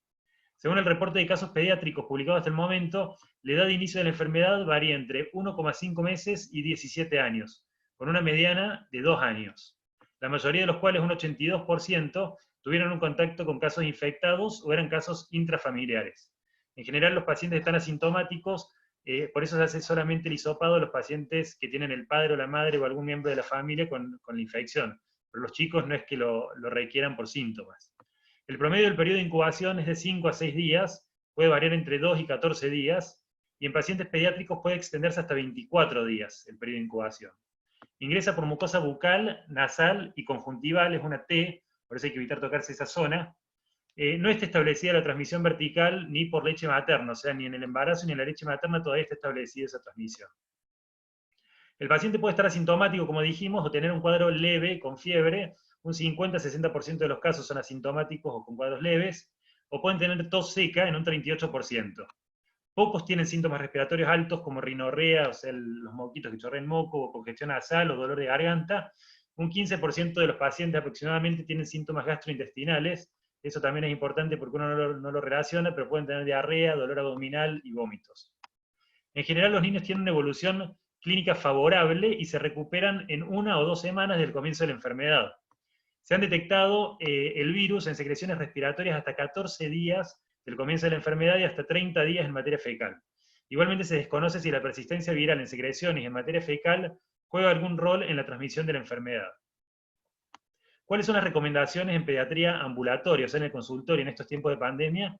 Hay que evitar las consultas innecesarias en mayores de 1 año, facilitando más que nada el contacto telefónico, programar turnos y espacios diferenciados para los pacientes, que acudan a la consulta con un adulto responsable, un solo adulto en lo posible, y menor de 60 años y sin enfermedad de base, sería lo ideal. Los controles de niños sanos se tienen que hacer, en especial en menores de 1 año, porque pueden ser una oportunidad ganada en enfermedades o problemas crónicos o problemas que puedan aparecer con todos los cuidados al salir del domicilio y en el consultorio, como dijimos. Con turnos programados para evitar la conglomeración de pacientes, se puede diferenciar por horarios o por zonas, si hay lugar en el consultorio. Las vacunas se deben colocar, hay que colocar las vacunas, ya sea con un vacunatorio móvil en la casa o con turnos en las clínicas o en los dispensarios. La vacuna antigripal, que es un tema, se tiene que colocar a mayores de 6 meses y menores de 2 años y a mayores de 65 años. También se tiene que colocar a embarazadas y puérperas, y al resto de la población solamente si tienen enfermedades respiratorias de base. Si no, no es una indicación. Si se consigue, mejor, pero si no se consigue, no se vuelvan locos. Lo importante es estas indicaciones. Menores de 2 años, mayores de 6 meses y mayores de 65 años, salvo que el resto de la población tenga alguna enfermedad de base. El siguiente punto que me gustaría abordar es el tema de las fases de la cuarentena que estamos viviendo. Esto es un tema que genera mucho interés y controversias, más que nada, porque hay mucha incertidumbre de lo que podemos o no hacer, dada la fase en la que estamos y en cómo va a seguir todo esto. Desde el pasado 20 de marzo en Argentina vivimos en cuarentena, definida técnicamente como aislamiento social preventivo obligatorio. En medicina, aislar en realidad significa separar de todo contacto a un paciente cuyo diagnóstico de infección ha sido confirmado, para prevenir que contagie a otros. Nosotros como sociedad tuvimos que aislarnos sin conocer si estamos o no infectados en realidad, con el fin de reducir el potencial riesgo de contagio, de nosotros a otros y de otros a nosotros. Es muy difícil de entender cuando nos sentimos sanos como nos pasa ahora. A partir del lunes pasado, 11 de mayo, en Córdoba, al igual que el resto del país, exceptuando Gran Buenos Aires y Capital Federal, ingresamos en lo que sería la fase 4. La cuarentena por el avance del coronavirus en el país tiene 5 fases en total. Esta catalogación sirve para explicar el avance del virus por el país y determinar las medidas que se pueden ir flexibilizando según pasan los días. Pasamos ya por una fase 1, donde tuvimos un aislamiento estricto, en el que estaban solo autorizados los servicios esenciales solamente. La movilidad de la población era de hasta un 10%, y se esperaba que el tiempo de duplicación de los casos fueran menos de 5 días. Pasamos luego a la fase 2, con un aislamiento administrado, con una movilidad de la población de hasta un 25%, y donde se esperaba que el tiempo de duplicación de los casos fuera de 5 a 15 días. Y posteriormente pasamos a una fase 3 de segmentación geográfica, en la cual actualmente todavía se encuentra el área metropolitana de Buenos Aires, debido a que es el foco principal de contagios del país. La movilidad de la población llega hasta el 50% y el tiempo de duplicación de los casos se espera que sea entre 15 y 25 días. Aquí en Córdoba, como en el resto del país, como dijimos, entramos ya desde el lunes pasado a la fase 4, con una reapertura progresiva. Una gran parte de las actividades y comercios ya regresaron y las medidas de circulación son más flexibles. La movilidad de la población es de hasta el 75% y se espera que el tiempo de duplicación de los casos sea de más del 25 días. ¿Sí? En más de 25 días se dupliquen los casos. Llegamos a esta fase después de casi 2 meses de confinamiento obligatorio, lo cual es un avance importante y creo que fue una medida tomada a tiempo para poder preparar al país en cuestiones sanitarias más que nada, y alejar el pico de la enfermedad, allanando un poco, aplanando un poco la curva de contagios. Creo que ahora es el momento de cuidarse más todavía, porque la gente empieza a salir, circula un 75% de la población, así que es el momento de cuidarse más y de tomar todas las medidas posibles de protección personal. Entiendo que es importante, que es imposible en realidad mantener una cuarentena obligatoria indefinidamente, por la parte económica y social, como hablaron los chicos, y en la cual nos vemos todos afectados, pero hay que tener en cuenta que si hacemos las cosas bien y no nos relajamos, podremos avanzar a la próxima fase, a la fase 5, y no retroceder de fases, lo cual puede pasar si aumentan los casos exponencialmente. Esto es muy dinámico y puede cambiar todos los días, se puede volver a cero de vuelta o podemos seguir avanzando. En la última fase, la fase 5, las actividades se van a reanudar prácticamente por completo, pero la vida de todos se va a ver afectada por nuevas medidas de higiene y seguridad, que perdurarán en el tiempo, al menos hasta que se encuentre la vacuna y esta sea accesible para todos. La vacuna va a demorar un tiempo, entre 12 y 18 meses, demoran los experimentos más que nada, toda la fase experimental, así que tenemos un buen tiempo para mantener las medidas de higiene y seguridad. Bueno, Besrat Hashem, que pronto podamos pasar de fase y pasar de página más que nada. Creo que la vuelta a la normalidad va a llevar su tiempo, independientemente de las fases, porque con esta pandemia quedó demostrada la vulnerabilidad de cada uno, que tenemos todos, pudimos entender que no somos nada, en realidad, y que un virus invisible nos cambió la forma de vida de un momento a otro.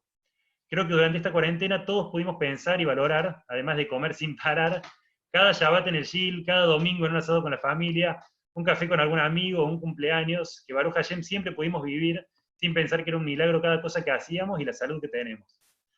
Como dijo Marce, creo que todo esto, que Besrat Hashem saldremos fortalecidos espiritualmente de toda esta situación y valorando los detalles del día a día. Shavuot a todos y espero que nos veamos pronto, y no por Zoom, sino personalmente, y esperemos que sea sin barbijo también.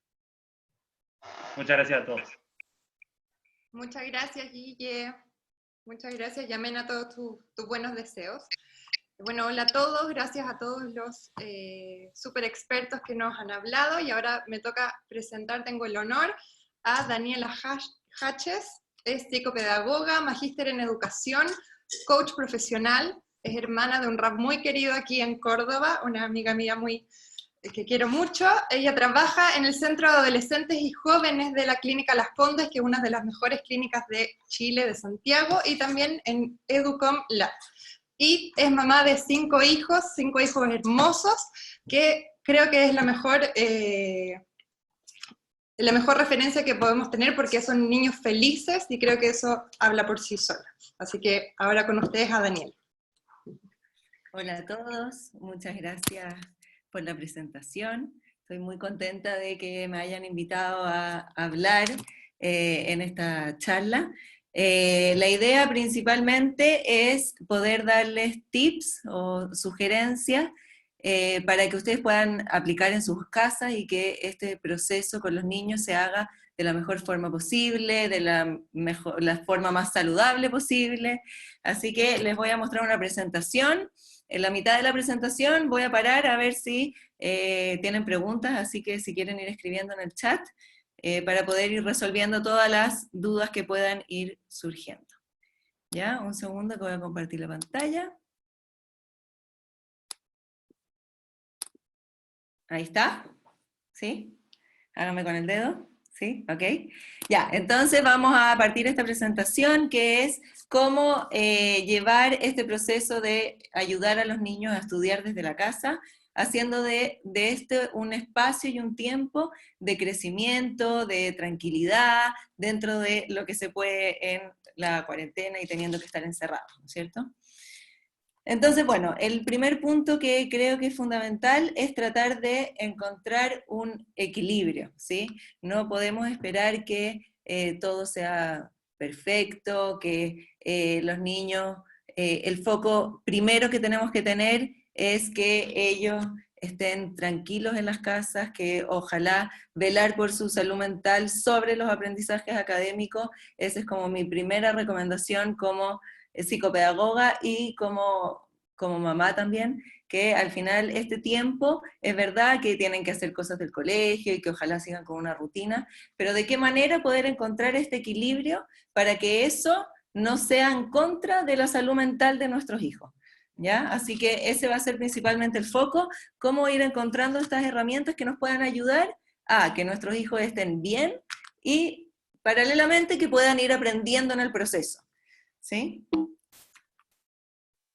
Entonces, para eso, mi primera recomendación, que la escuché de una persona con la que trabajo acá, que se llama Daniel Harper, no sé si lo han escuchado, es el ejemplo de los aviones. Cuando nosotros nos subimos a los aviones, lo primero que dicen es: ok, papás, abróchense ustedes los cinturones para después poder abrochar los cinturones de nuestros hijos. O si hay cualquier emergencia dentro del avión, dicen, por favor, pónganse las mascarillas ustedes y después ayuden a su hijo. Entonces, mi primera sugerencia o recomendación es que seamos capaces primero nosotros de buscar en el día ciertos momentos para poder estar bien, tranquilos, ya sea conversando un rato con algún familiar que no podemos ver, estando un rato haciendo ejercicio, o buscar cualquier actividad, algún momento del día, sean 15 minutos, 20 minutos, una hora, el tiempo que realmente puedan disponer para hacer algo que a nosotros como papás nos haga sentirnos bien, y de esa manera después poder ayudar a nuestros hijos, porque la verdad es que la única manera de poder ayudar con tranquilidad a nuestros hijos es primero estando seguros nosotros y bien nosotros. Así que esa es la primera sugerencia que los invito a pensar. Si tuviera una hora de mi día para disponer para mí, ¿qué me gustaría hacer para después de eso poder ayudar con tranquilidad a mis hijos?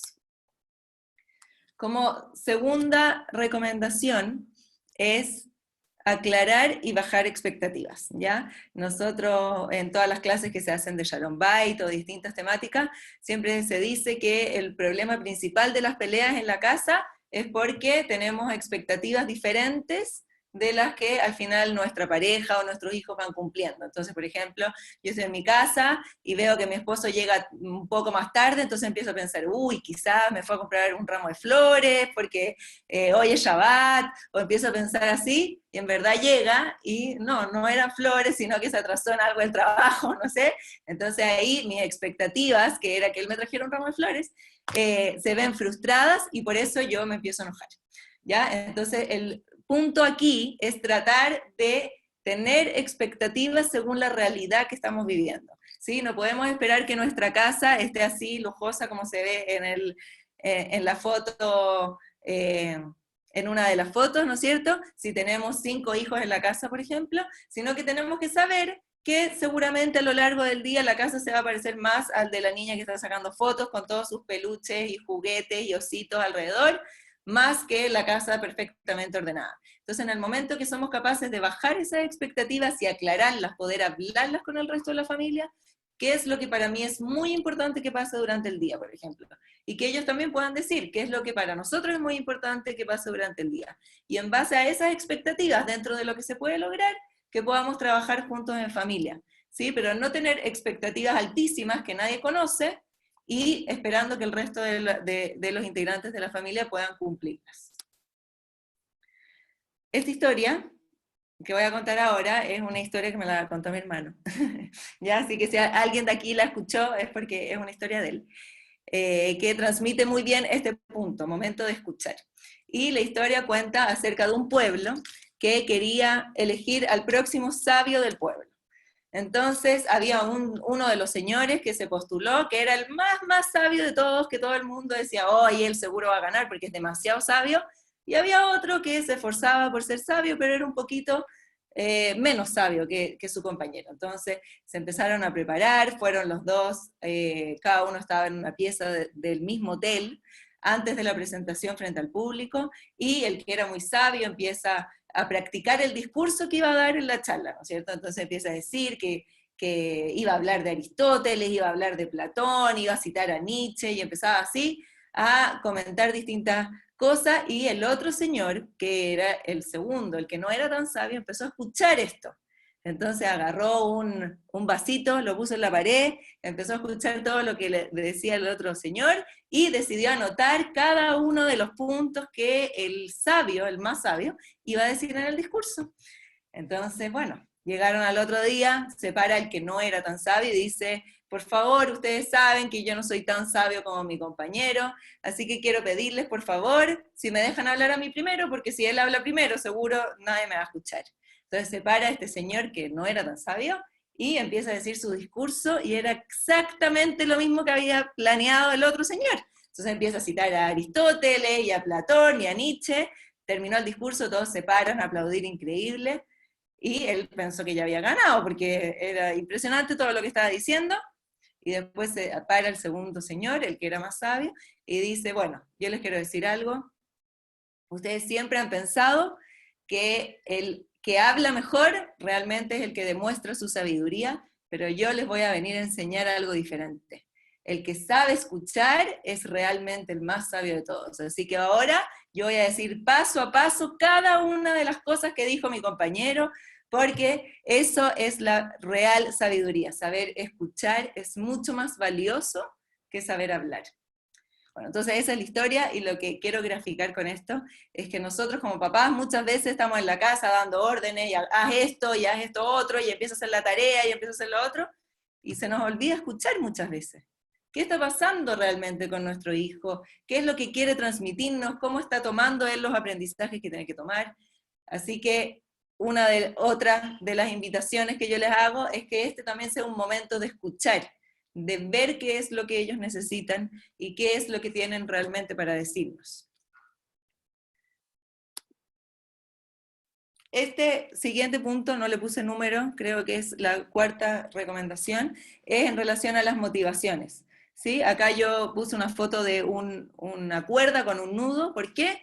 Porque muchas veces el aprendizaje en sí mismo, para los niños, no genera tanta motivación. Muchas veces las motivaciones vienen por cosas más externas que el aprendizaje en sí mismo, como por ejemplo, que le pongan una notita a los papás en la libreta, en la agenda, no sé si se usa eso en Córdoba, en Chile sí se usa, o que los feliciten, o que le pongan un sticker con una sonrisa, o qué sé yo. Muchas veces esas son las cosas por las que los niños hacen las actividades del colegio, o por hacer las cosas y sacarse una buena nota. Hoy día, muchas de las cosas que los niños hacen no tienen una repercusión inmediata de si eso es lo que están haciendo está bien o no, de si como de ver recompensado como su esfuerzo. Entonces, en este punto, lo que yo sugiero es tratar de buscar ciertos motivadores propios de los niños, de cada uno de nuestros hijos, para poder conectar el aprendizaje con estos motivadores. ¿A qué me refiero? Si a un niño le encanta cocinar, por ejemplo, ¿ya? Entonces tiene muchas ganas de hacer un queque en la tarde, un postre. Entonces, y él tiene que hacer 2 guías para el colegio. Entonces yo le digo, ok, hagamos algo. Termina de hacer tus guías y en la tarde hacemos el postre que tú quieres hacer para compartir con la familia. Entonces, ¿qué es lo que estoy haciendo? Estoy dándole un valor al hacer las actividades, quizás no por el hacer la actividad en sí misma, porque a veces es difícil darle el valor por sí mismo a la guía misma, pero sí con algo que se pueda hacer después. Entonces, ¿esto qué es lo que va a generar? Que el niño pueda hacer las actividades y como ganando o teniendo esta motivación posterior. No es recompensa, no es te doy un dulce por cada vez que tú haces una guía, no es ese el tema, sino que es buscar cosas que les gusta hacer para poder conectarla con los aprendizajes cuando no quieren hacer las cosas del colegio. Si quieren hacer las cosas del colegio, increíble, eso es lo mejor, pero cuando son muy chicos, a veces todos los distractores que hay en la casa son un poco más motivantes que el estudio en sí mismo. Ya, acá hice un break de preguntas, pero no sé cómo vamos con el tiempo, porque queda un poquito todavía. Ah, estamos bien, quedan 10 minutos. Si quieren hacer algunas preguntas.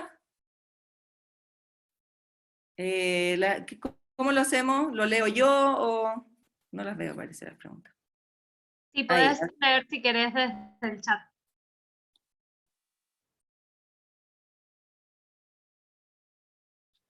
No, solamente veo, son reflejos de los padres. Si yo lo motivo con certeza, él lo recibirá con esa intención y estará motivado. A mí, Baruch Hashem, me pasa así. Es solamente un comentario. Así que muchas gracias, Vanessa, por el comentario. Vamos a seguir con la presentación, entonces. Si hay preguntas, las pueden ir escribiendo para poder ayudarlos en cosas más concretas. Bueno, entonces ahora vamos a hablar un poco de cómo hacer en la práctica la planificación y el llevar a cabo todo este tema de las actividades y las cosas escolares. Número 1, es fundamental para los niños, y para todos en verdad, poder planificar con tiempo. La verdad es que acá no tengo claro si ustedes pueden planificar el día anterior. La recomendación es que si se puede hacer, si ustedes tienen el día anterior la información de lo que tienen que hacer los niños al día siguiente, la sugerencia es que se planifique el día anterior. ¿Por qué? Porque eso hace que los niños sientan, y los papás también, que tienen como control sobre lo que va a pasar al día siguiente. Entonces, si yo tengo noción de que tengo que hacer cierta cantidad de actividades con mi hijo, entonces puedo planificar y ordenar mi día en relación a eso, igual como ellos pueden organizar su cabeza o sus actividades que quieran hacer en función de las tareas que tienen que hacer. Así que idealmente, si se puede planificar el día anterior, eso es lo ideal. Si no, hay que dejar un tiempo en las mañanas para poder planificar qué es lo que se va a hacer en el día. Y acompañado de eso, es ideal trabajar haciendo horarios, ¿ya? Ahí les puse una foto de una especie de horario. Acá los horarios son flexibles, no es que todo tiene que ser tan rígido, pero lo que sí es importante es que tanto los papás como los niños puedan ver que su día está equilibrado también, que tiene tiempos para jugar, que tiene tiempos para comer, que tiene tiempo para hacer actividades, pero que no es lo que va a hacer todo el día, no es que todo el día tiene que estar haciendo actividades del colegio, sino que hay que tratar de ir haciendo como bloques entre algunas horas estudiar, una hora, por ejemplo, a los más chicos, 45 minutos como máximo, para los más chicos media hora, después hacer un tiempo de recreo, después volver a hacer alguna actividad, después jugar, después poder hacer algo en familia, entonces así ir equilibrando los tiempos para que dentro del día hayan tiempos de todo. No sea solamente estar haciendo guías del colegio todo el día y tampoco no hacer nada, porque la idea es que ellos también vayan siguiendo un ritmo y esto de tener cierta estructura dentro de la casa los va a ayudar mucho a sentir que tienen un poco el control de lo que va pasando y eso baja mucho la ansiedad en los niños, que se genera cuando no saben, que todo es sorpresa, como que no tienen idea de lo que va a pasar después. Otro punto fundamental es no perder el foco. O sea, ¿qué es lo que nosotros queremos lograr en este tiempo con nuestros hijos? Queremos lograr que aprendan quizás muchas cosas que no han aprendido en todos estos años en el colegio, o queremos lograr que ellos estén tranquilos, o queremos lograr, tenemos que tratar de pensar nosotros como papás, ¿cuál es nuestro foco? ¿Qué es lo que nosotros esperamos de ellos en este tiempo? Y que ellos también puedan tener claridad de eso. Por eso estaba el punto antes también como de ir aclarando las expectativas, que ellos tengan claro qué es lo que nosotros como papás esperamos de ellos y que ellos también puedan ir diciéndonos qué es lo que necesitan de nosotros como papás. Dentro de una cosita que se me olvidó del punto anterior de los horarios, que cuando hice otras veces esta charla, fue muy importante mencionarlo, es el tema de qué pasa cuando los papás trabajan dentro de este horario y los niños tienen que hacer las actividades. Entonces acá este punto de planificar y hacer horarios va a ayudar mucho, porque el hecho de saber a priori qué es lo que los niños tienen que hacer, nos va a ayudar a nosotros a poder organizar nuestro día para poder ayudarlos en los tiempos que nosotros podemos tener libres. Entonces, ¿cómo se hace eso? Yo les puedo contar cómo lo hacemos nosotros acá en la casa, que los dos trabajamos mucho y que están los 5 niños y que todos tienen necesidades diferentes. Entonces lo primero es que ellos, bueno, vean qué es lo que tienen que hacer al día siguiente y eso lo hacen con nosotros. Entonces vemos juntos qué es lo que tienen que hacer y se seleccionan todas las cosas que ellos pueden hacer solos. Porque hay muchas actividades con los niños más chicos y mientras van creciendo más, porque son más autónomos, que ellos sí pueden desarrollar solos, que es pintar, unir, no sé, estoy dando ejemplos de lo que pasa con mis hijos, que los más grandes tienen 8 años. Entonces todas esas actividades ellos lo pueden hacer solos. Si hay ciertas cosas que no saben cómo hacerlo, entonces pueden ir marcándolo de alguna manera para que en los tiempos que estén estipulados dentro del horario en que yo estoy disponible para poder ayudarlos, entonces ellos puedan venir y hacerme todas las preguntas que tengan. ¿Sí? Entonces, dentro de este horario va a haber un equilibrio entre los horarios de actividades de ellos y las actividades nuestras, y aparte van a haber tiempos en donde los niños van a saber que yo o mi esposo o los dos vamos a estar disponibles para poder contestarle las dudas o las cosas que no pudieron hacer solos. Es importante que ellos sepan que hay ciertos tiempos para eso también. Y no que sea, no, ya después, ahora no puedo, ahora estoy ocupado. Que ellos tengan claridad de eso los va a ayudar a poder ordenarse y a no frustrarse por no poder hacer las cosas. Porque hay veces que ellos también quieren cumplir con sus cosas y si no saben que hay un tiempo en que yo los voy a poder ayudar, entonces eso genera angustia y se frustran, etc. Bueno, entonces lo de perder el foco es un poco lo que estaba hablando antes, que es importante tener claro qué es lo primordial y dejar de lado un poco las cosas que son extra, ¿sí? ¿Cuál es el foco ahora? El foco es poder pasar todo este proceso con sanidad, que estemos sanos, que estemos tranquilos en la casa, no estar constantemente peleando. Entonces, para eso hay que buscar estrategias como las que estaba mencionando antes, que nos van a ayudar a poder pasar este proceso de la mejor manera posible. Y para terminar, mencionar esta pregunta: ¿cuál es el real mensaje que queremos dejarle a ellos? Que en verdad lo más importante es que sepan todas las tablas de multiplicar o que sepan hacer bien las letras. Yo me imagino que nadie de las personas que están escuchando aquí vaya a ser ese su único foco, sino que lo que tenemos que pensar es que en 20 años más, lo más probable, o seguro diría yo, que nuestros hijos le estén contando a nuestros nietos, si Dios quiere, que hace 20 años tuvieron un periodo de su vida donde no podían salir de las casas, donde tenían que estar encerrados y que tenían que estar todos en familia juntos, etc. Lo que va a cambiar es la parte que viene después, ¿sí? Y eso es lo que nosotros tenemos que pensar. ¿Qué queremos que nuestros hijos terminen diciendo en esa frase? Queremos que digan, bueno, y fue un momento lindo porque disfrutamos todos en familia y porque mis papás me ayudaban en las cosas que yo no podía y nos reíamos y tratamos de disfrutar el momento juntos, o queremos, no, que mi mamá estaba gritando, que mi papá me retaba porque le hablaba mientras él trabajaba. Yo imagino que nadie quiere que el mensaje sea como el segundo, entonces tenemos que pensar siempre que nosotros estamos ahora construyendo el futuro de nuestros hijos, y que el mensaje que ellos le van a dar a sus hijos va a ser de la forma en que nosotros como papás nos comportemos ahora. Entonces yo les deseo de todo corazón que estos poquitos minutos que me dieron para transmitirles estos mensajes hayan sido productivos, que pensemos en todas estas cosas, en poder organizar los tiempos, en poder pensar en momentos propios para sentirnos bien, en poder aclarar las expectativas y hablarla con ellos, en buscar motivadores para cada uno de nuestros hijos para que puedan aprender de una manera saludable y con alegría, y que al final recuerden este proceso como un momento constructivo y no como un momento que quieren eliminar como de sus recuerdos. Así que eso, muchas gracias, y creo que justo me queda un minuto, así que si tienen alguna pregunta o algo, tenemos un minuto para contestar. Muchas gracias.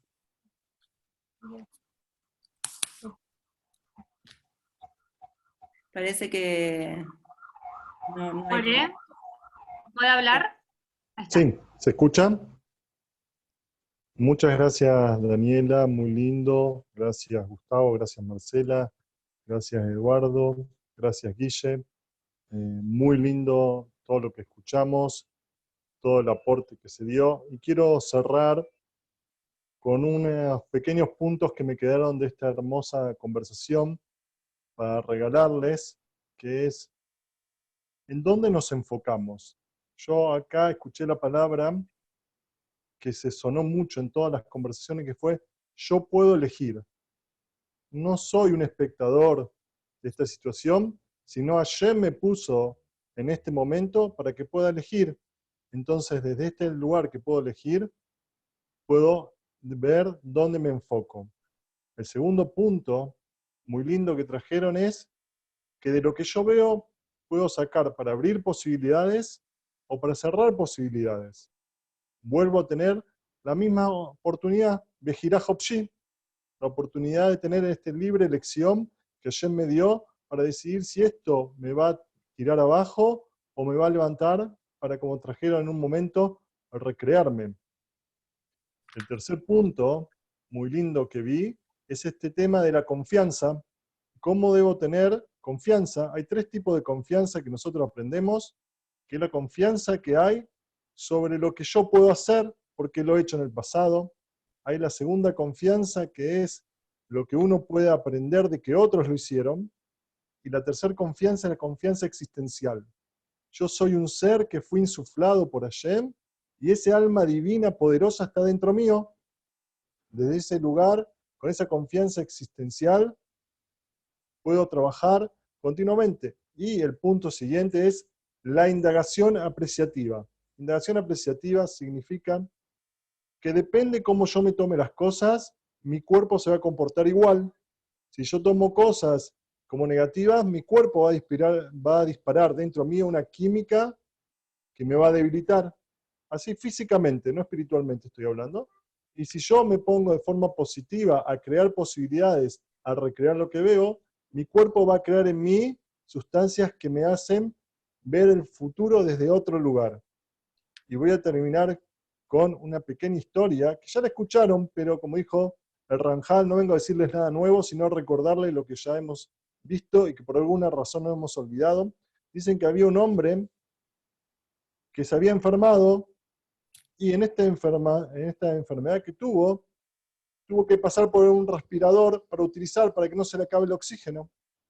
Cuando gracias a Dios se recuperó, viene el médico y le muestra la cuenta, porque el respirador no estaba incluido dentro de la obra social. Cuando él ve la cuenta, este hombre mayor se pone a llorar. La cuenta era muy grande y el médico le dice, ¿por qué llora? No se preocupe, lo va a poder pagar, ya vamos a ver. Entonces le dice este hombre, yo no lloro por la cuenta del respirador, lloro por las cantidades de años que he respirado gratis y nunca lo he agradecido. Ahora tengo que venir a mi edad, en la vejez, a darme cuenta de este regalo divino que es poder respirar.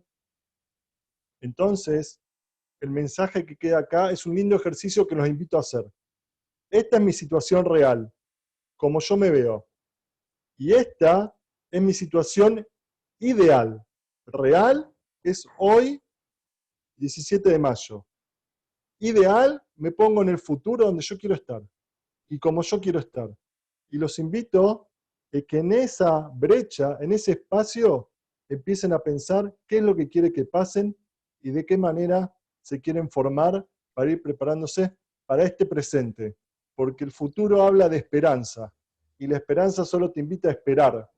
Nosotros, Baruch Hashem, estamos llenos de vida para poder enfrentar todo esto. Muchas gracias a todos los organizadores, a Rab y a todos los disertantes.